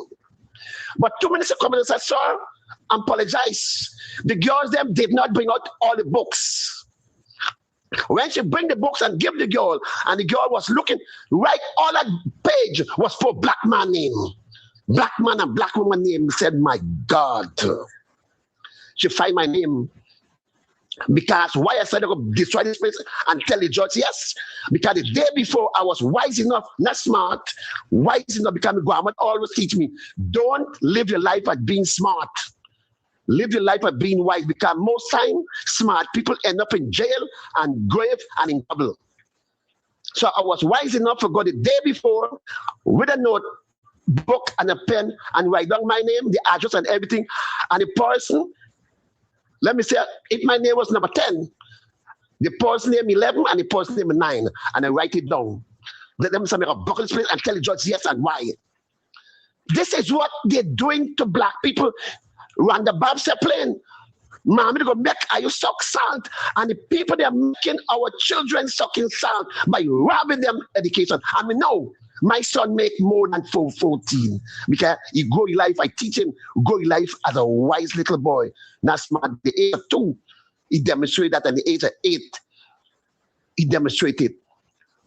Before me go, the age of 8, I just always talk to him first, and I cut off. He said, "Son, I don't like what your mother did to me." He said, "Dad, stop that. That's not me and you conversation. That is you and mommy conversation. When me and you finish talking, you and mommy could talk about that." That's why me know my son get more than 14, but I still thank God and I bless it. One more thing before Flash Garden go. Let me remind you guys that what the Chief Justice said 2020. It is okay for Article 60. I'm getting there. But when it comes to the Constitution, all time the Constitution have to win. Because 60 make on the street, but the Constitution is for Parliament. Now, people is saying, oh, the government cannot win Mohammed. Because the government come out and said Mohammed is not from Norway or being part of the killing. But let me remind you guys, I used to write nonsense. The investigation for that killing paper charge is still there. And that will be the government anytime the investigation lead to him. Because the government was covering for him. But what happened, darkness must come to light. So they can't cover anymore, so they got to speak the truth. So the investigation going to make you go to jail if the government do the right thing. Thank you, guys. I'll leave the rest for Friday. I'm back bigger and better than before. Thank you for your time. I will talk to you later. Thank you for your call. You know, let me say this, because I'm reading your comments. Dennis McKenzie, big up himself. He's still good. He will always be good. Your teeth meat out of pot.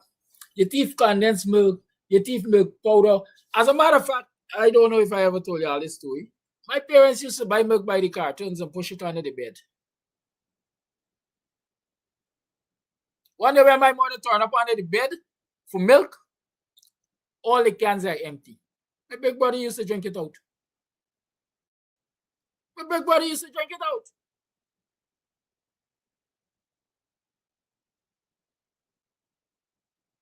We did it. Or we must have done it. Were we allowed to do it without consequences? So why you tell me, Dennis, when you want to find out the thief in the milk and drink, eat it, push your hand in the pot and take out the fish and so, or your father or your big brother, so what were the consequences? Because it raised the question whether or not you turn murder or thief or whatever. No, you didn't turn murder or thief or whatever, because that behavior, I am sure, was dealt with. Call it on. Good morning, my brother. Good morning. John Thompson here. No, I wasn't trying to be offensive. Remember when we were small, we used to go raid mango tree. We used to go to the back dam. Even the president brought up that bullshit. We did do things that was not right. But that mistakes like that and decisions like that does not direct the direction your life is going to go in. That don't dictate the direction your life is going to go in. At the tender age of 5 and 6 and 7, it's your job, Kadaki, to tell that child, hey, no, you don't do that, put it back. End of story. That's why I say small things, because we all did it, and even you did too. I'm sure you end up pick a mango or a guinea that didn't belong to you, right? My point is not to be offensive against what you're saying, because this time, yes, you gotta step in and say, hey, that's wrong. Look, me, my brother, we meant to take a whole bunch of banana We take a whole bunch of banana, and Daddy saw it, and Daddy said, hey, we can take this banana back right now. And we got embarrassed. Took it back to the owner, and we were embarrassed. My point is, that type of thing, you handle it right there. That little child, you said, listen, don't do that. Next time you ask, end the story. That's all I'm saying. You know what I'm saying? It takes a village, the Buxton village, to raise a child. We all got to get involved, and that's all I'm saying. All right? So, you're kind of hard on me, but it's okay. I understand. Right? One love. I'm out.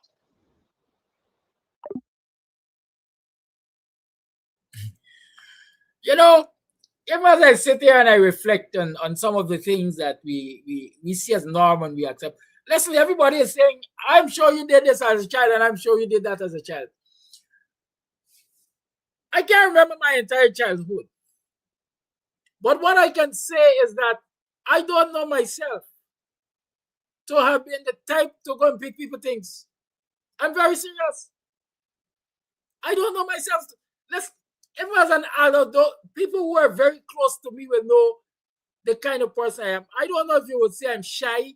I don't know if you would say I'm scared. I don't know. But here, I'll give you an example. There's a guy over at Corbin Park, which is the westernmost section of Annandale, if you can call it that. Because we usually say Corbin Park, Annandale. Corbin Park, who sells ice? And you can go to this place to buy ice after certain hours. But for you to get the ice, you have to open this gate. You have to go and you have to fill your ice bag. And you put your money through a window.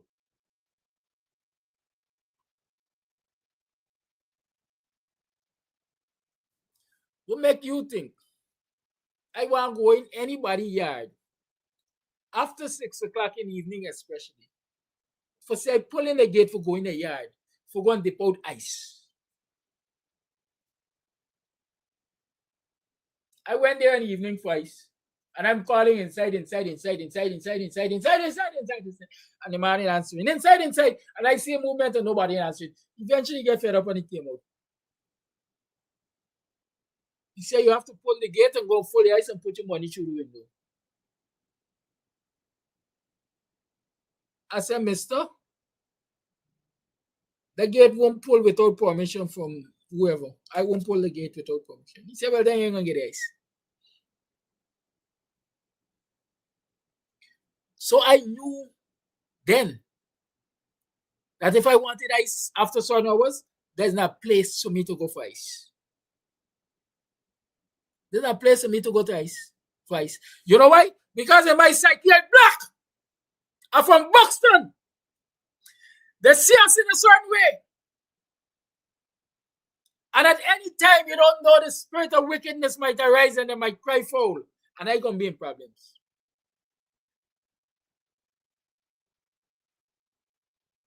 So like I said, I can't remember my entire childhood. But maybe the adults around me can tell you about my growing up and my upbringing. I can't remember myself as the type to steal people's things. I was a teenager when my cousin, big up yourself, Joseph Amsterdam, used to bring his money and give it to me to keep.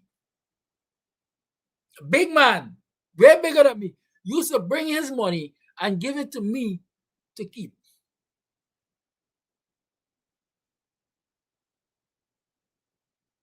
Yeah, there are things that children do.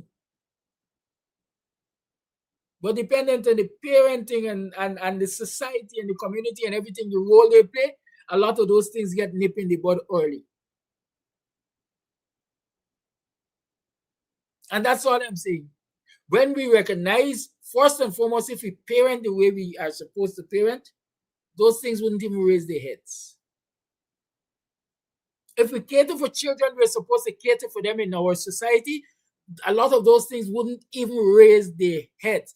Note I said, a child stealing a cupcake is an indication of a bigger problem. Maybe he or she is not getting enough at home. It's an opportunity for those who recognize, so maybe peeking a little and try to understand the family situation to see if they can assist in any way.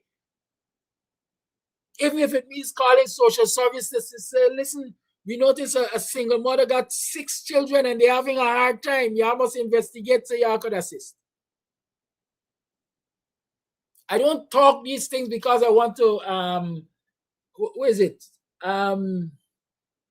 be derisive to anybody and embarrass anybody. I take these things as teachable moments. Hey, boxing man. Hello. Hi.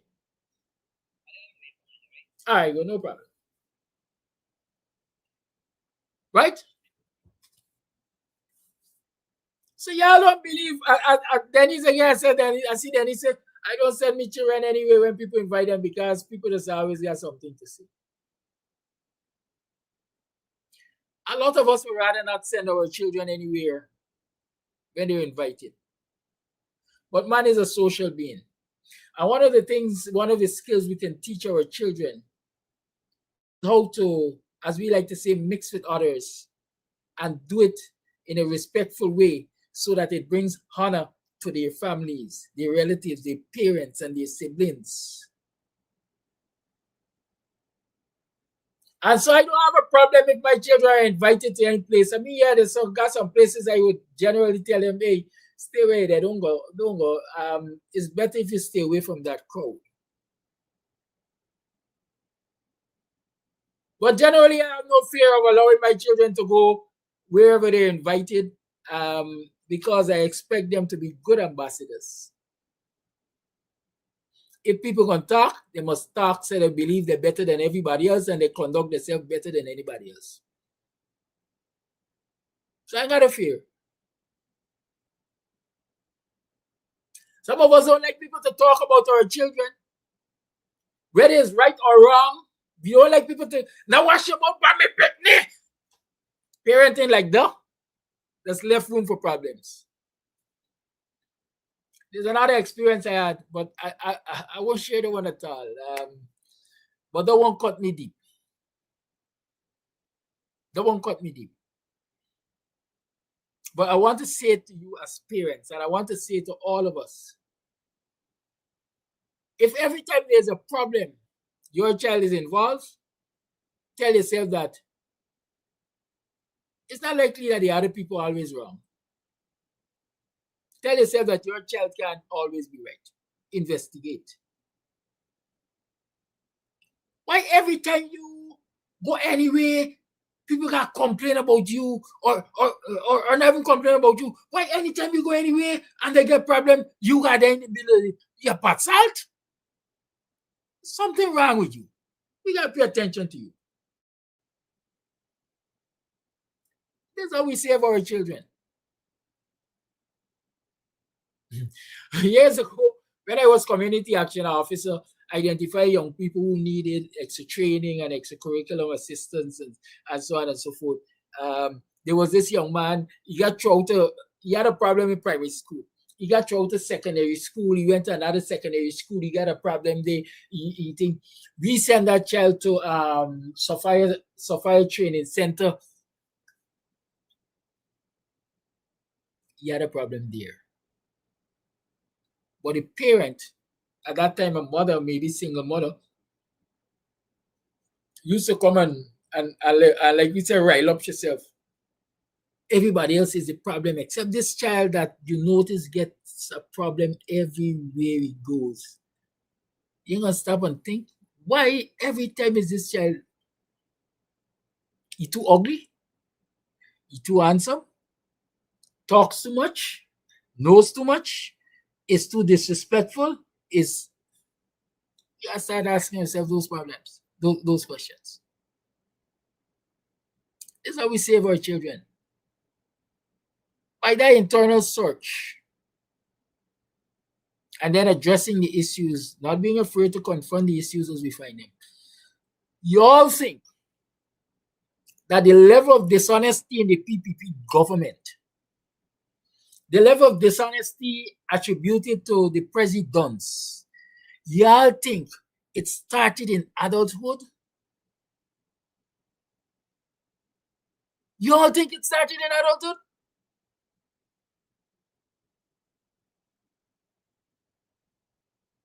A man like UC Quaidoo spent decades, eons in politics.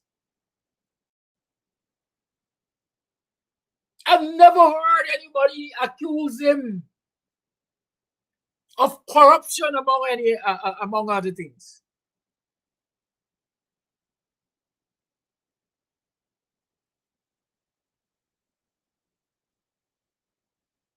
You think it's because in adulthood he decided, well, hey, I ain't gonna do that. And UC got into politics, he was yet a young man. Younger than many of these who in politics now.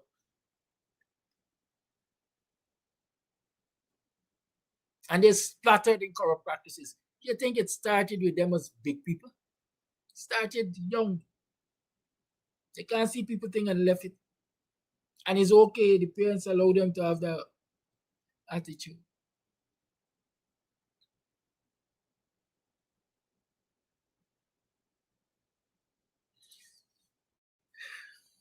Let me see if I get any voice.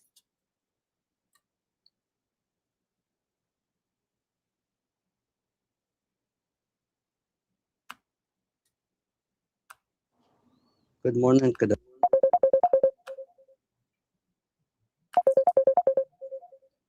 Call it on.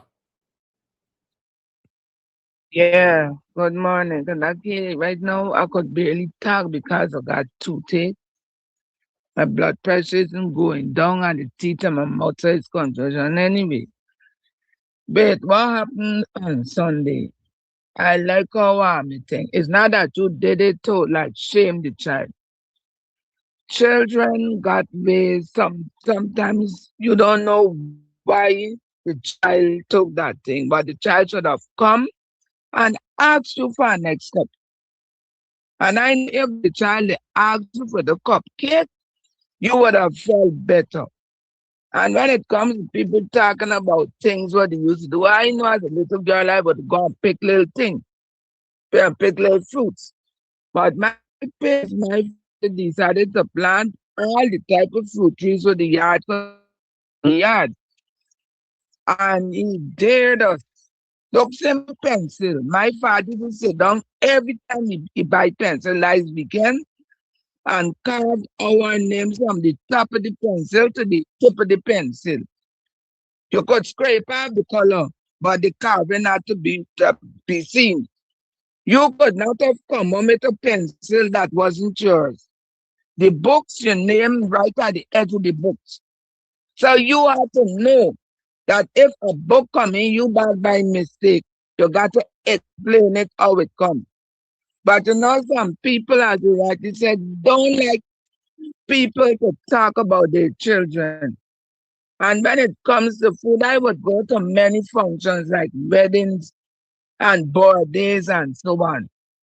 And when you see you go to the wedding or the birthday, sometimes you don't get food because people are there collecting 5 and 6 boxes of food, and you other people cannot get.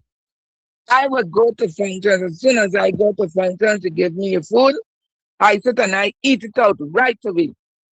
I would have drink orange shandy. And don't matter how long after I stay at the function and people come, you okay, you need food. They say, no, I already had a box of food. And I tell people, I don't fetch home food. Because if a dog run me and the food fall down, it's because the dog can't get it. So people got to not be annoyed with what you did, but people have got to see, talk about it. Because when you could see the faults in people at an early age and speak about it, and the people who are in authority could look on those faults, they may be better be able to guide those faulty persons to become better citizens in the world at large. And when it comes to flash, thanks to your compliments, I try to attend funerals because The loss, it does be, any loss is a big loss. And at that time, you need people to stand up and listen to you. I didn't know you because I gave a wonderful speech at the funeral. The Flash Garden mother. I gave him a tribute. And everybody in the church was looking at me because they wanted to know who I was talking about, if they're talking at the right funeral. Good luck for me. I recognize Flash, you didn't recognize me and things. So condolences, and I know the loss you're gonna feel your mother lost. But one day, as time goes on, that loss gonna go away, and then you will remember your mother for all the good things that she has done and what she did for you and your entire family. Bye bye.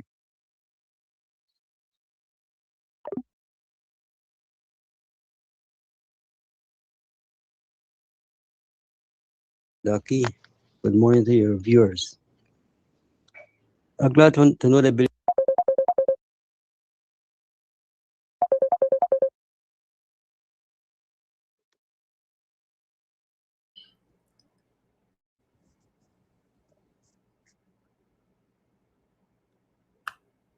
Call Leon. Final call for the morning. The rest will be voice notes.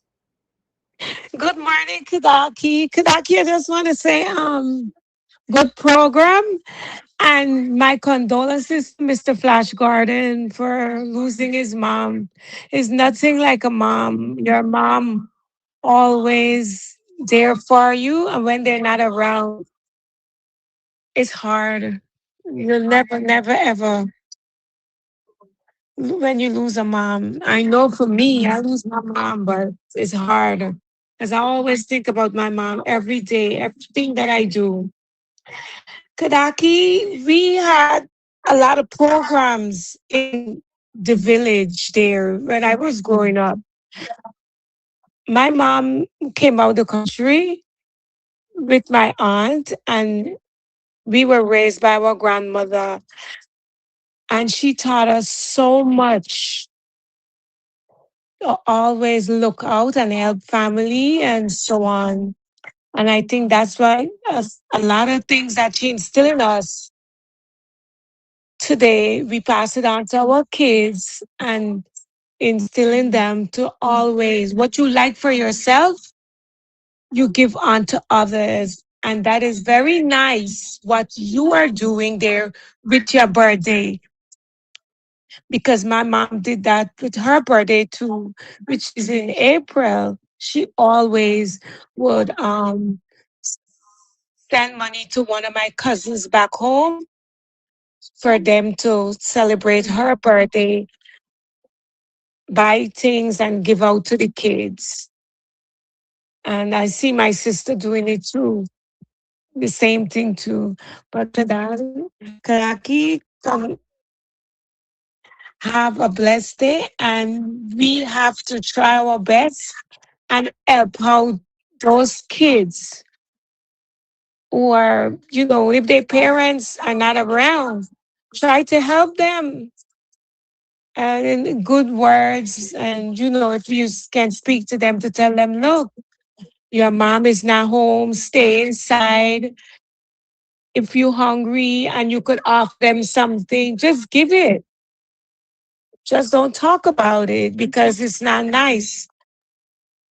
Because I think that's the reason why a lot of kids stay away from people.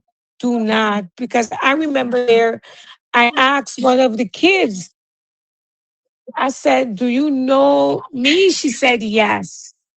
I said, well, if you know you was in that position, why you never come and ask us? We would have given it to you.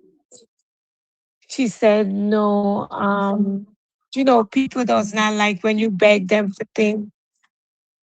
I said, no, but life have to change and try to get back the older generation thoughts and need that what they did for us when we were growing up there. All right, Kadaki, have a good one. Bye-bye. Thank you for your call. I think there might be some misunderstanding, perhaps miscommunication. I see somebody saying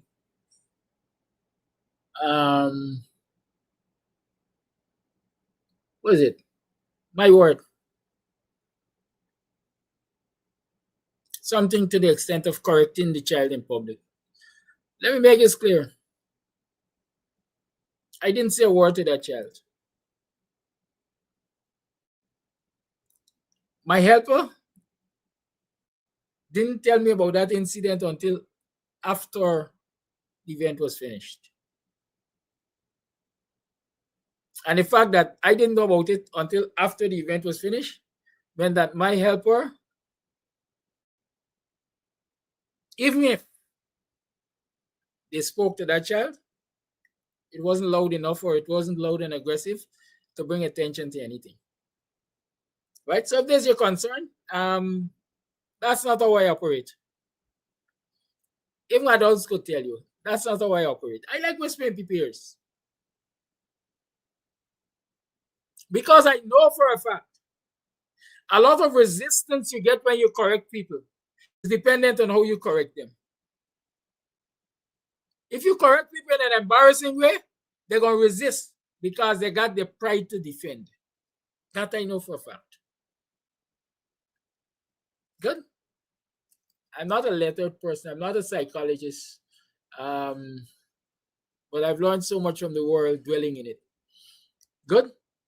And I maintain we gotta fix it. We gotta fix it early because it's gonna later come back to bother us. Good. And it is when it is bothering us that bothers me because as a community of people, we suffer so much blows. Again, just the other day, about 48 hours ago, last week, sometime, 2 young persons were murdered in vigilance by people riding by on a motorcycle. Just 2 days ago, another young man was murdered in vigilance by gun violence again. The police said they're investigating.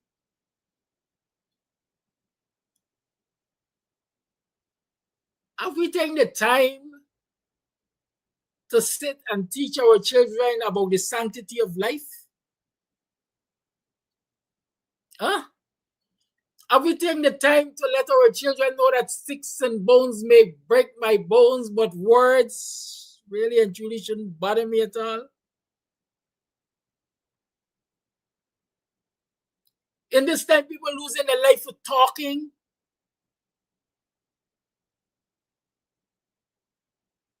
I grew up, tantalize was a thing. Nowadays, you can't take the risk of tantalizing anybody. They might murder you.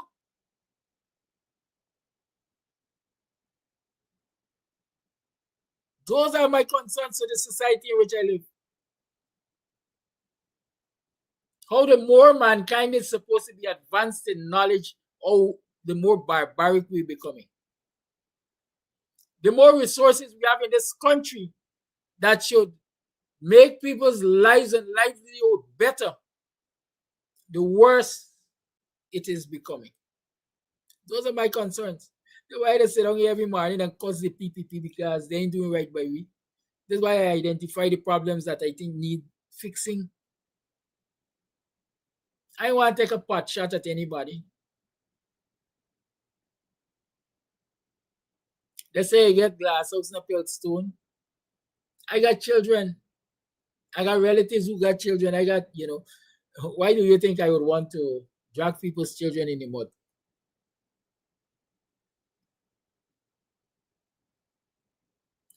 Anyways, 5 minutes to the hour. Let me see. We got some more voice notes.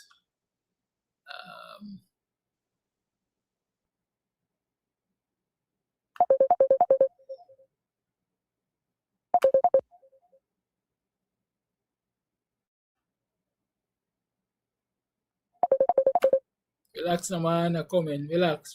Just relax. Morning, buddy. Kidaki morning, viewers. Buddy Kidaki come to follow up on Friday voice note. Buddy Kidaki, the Muslim in region 3. I calling on, they have 2 Muslim in region 3. 2 councillors at Egg Blankenberg, NDC. There are some very wicked people. There are 2 councillors for the PPP, Egg Blankenberg, then I'm still NDC. They were serving people letters concerning all who on the government reserve. They served one at Egg at a fellow with a wash bay, a black fellow with a wash bay, and they served one at the Namsel Road. The girl had to snack it, and the other girl had to pull it off the road. Now these same two councillors and others, Indians, have business on the same reserve that these two black person removed from. Come on, man. One have a snack it and one have a wash bay. Come on, two councillors. One is a deportee living. You have a apartment building renting. That is the last bangong before you go into the jealousy. The last bangong, you have a wash bay and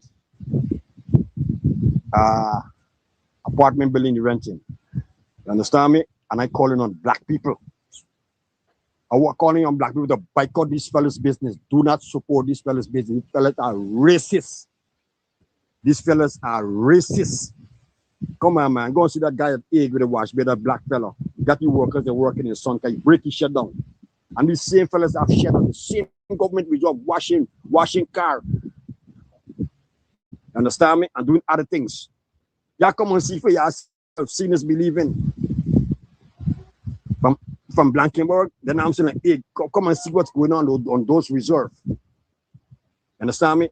These people is a one-sided and racial set of people. Only black people that are affected in this country now.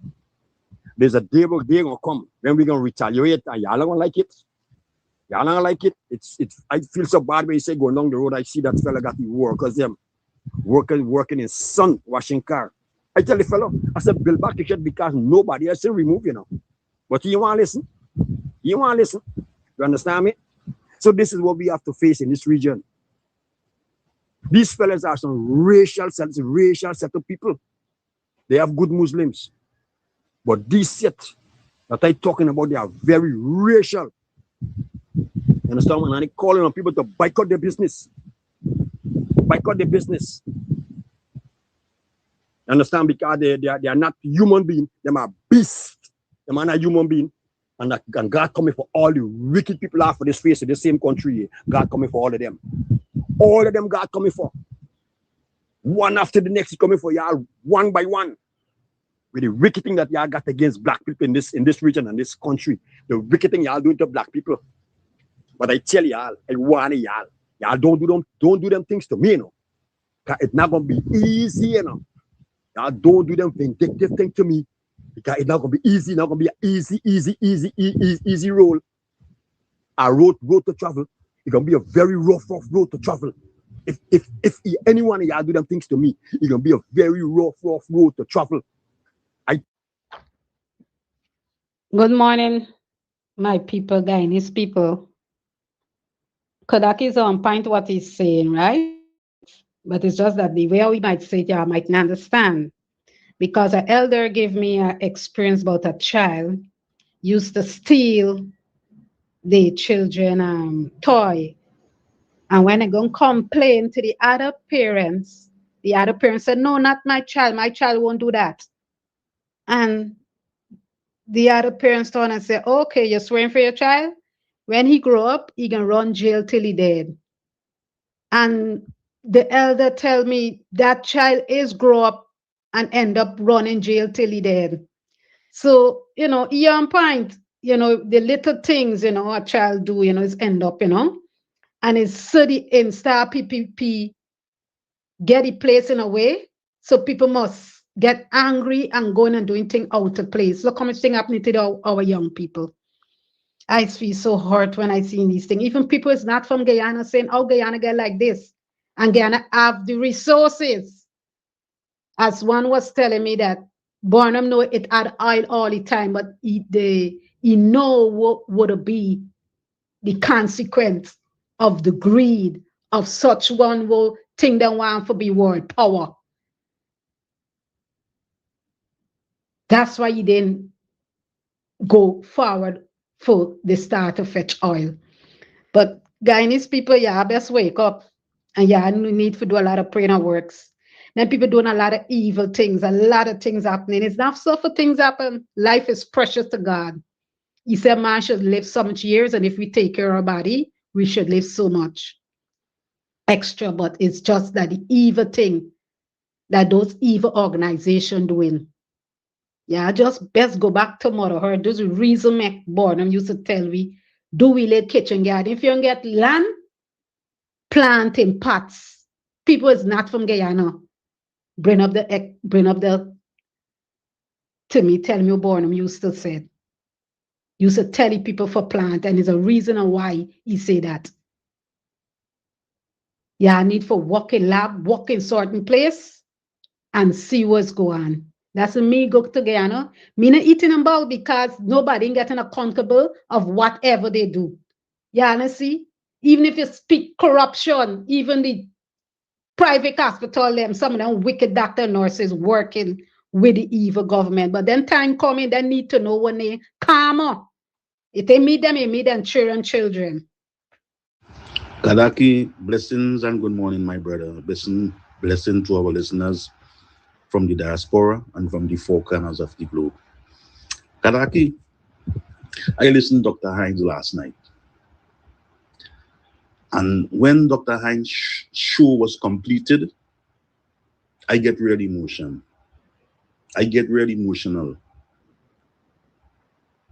And sitting here this morning and listening your topic on your show, Kadaki, I get the message well and sound. And I just hope that the rest of Guyanese, black people, looking like you, me, and Dr. Hines, get the message. Dr. Hines said something last night, and is the gospel truth. What really going on in Guyana is not normal. Karaki, this not normal. This not normal. And Dr. Hines mentioned again, he say, watch the ride. Watch the ride. Karaki, I gain the message and I gain it clear. I understand it. And I hope the rest of Guyanese blacks get the message and understand what it is going on.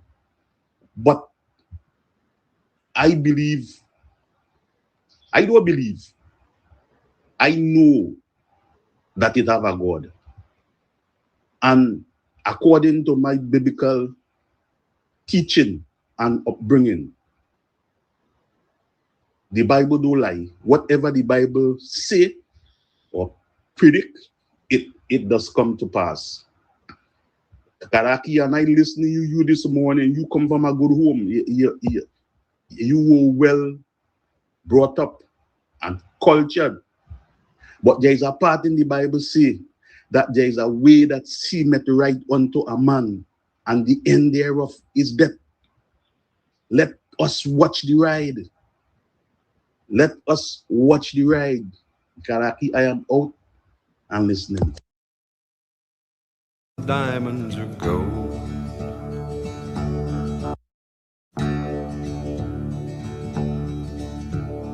Cowboys ain't easy to love and they're harder to hold. They'd rather give you a song than diamonds or gold. Lone Star belt buckles and old faded Levi's, and each night begins a new day. If you don't understand him, he don't die young. He'll probably just ride away. Mamas, don't let your babies grow up to be cowboys. Don't let them pick guitars or drive them old trucks. Let them be doctors and lawyers and such. Mamas, don't let your babies grow up to be cowboys. 'Cause they never stay home and they're always alone, even with someone they love. Cowboys like smoky old pool rooms and clear mountain mornings. little warm puppies and children and girls of the night. Them that don't know him won't like him, and them that do sometimes won't know how to take it. He ain't wrong, he's just different, but his pride won't let him do things to make you think he's right. Mama, don't let your babies grow up to be cowboys. Don't let them pick guitars and drive them old trucks. Let them be doctors and lawyers and such. Mamas, don't let your babies grow up to be cowboys. They never stay home and they're always alone, even with someone they love. Mamas, don't let your babies grow up to be cowboys. Mamas, don't let your baby grow up to be cowboys. You're living in a cowboy town right now, yeah? So be careful. Guard your own, protect them. Give them knowledge, wisdom, and understanding that will make them choose different paths. And you as parents, you have to lead by example. You got to choose different paths. You can't be cussing out the neighbor and expect your children to be respectful when the neighbor tell them, "Boy, move from the drain, you're going to fall overboard." No. They're going to cuss the neighbor just as you discuss them. They're going to be disrespectful to the neighbor just as you just be disrespectful to them. Anyways, it's 22 minutes to 10 o'clock. I want to go there and hear what Priya is saying at this sort turning event for the Buxton market. Because like I say, I got some questions that I want answered. You see this place here? I hear they're calling the people who are supposed to be occupying the market, past vendors and so on who operate in the market, and people who applied for spots and so on. They're calling them to tell them, yeah, we got your application for spots in the market, and we got a meeting at 11 o'clock. You need to come. Come on, man. This is the kind of thing that has stripped me. I tell y'all, it's a misuse of government facilities for local government campaigning. So this is what has bothered me. Y'all couldn't call these vendors meeting no other time but 11 o'clock when Priya says she going for Transad. It's called y'all want to take out people picture. Listen, I know we're gonna help this country, but we gotta help this country. Right? I'm about to leave you. I ain't gonna play good citizen this morning because I see the people claiming good citizen copyright and so on, right? So we want to claim the old program because of one sparrow, right? Because of one sparrow, they want to claim the old program, copyright and stuff. So I ain't gonna allow them to do that. I'll have a good one. I love y'all. Much love. Tough love is love too. We can't all agree. Otherwise, we're just talking to ourselves. We can agree to disagree. I hope I left you some nuggets. And I also got some nuggets out of you. I don't want to be trifling. Y'all have a good day. Tata, bye-bye. Remember, let us keep it in the conversation. We need to banish the bill. We need to banish the bill. The bill needs to be banished.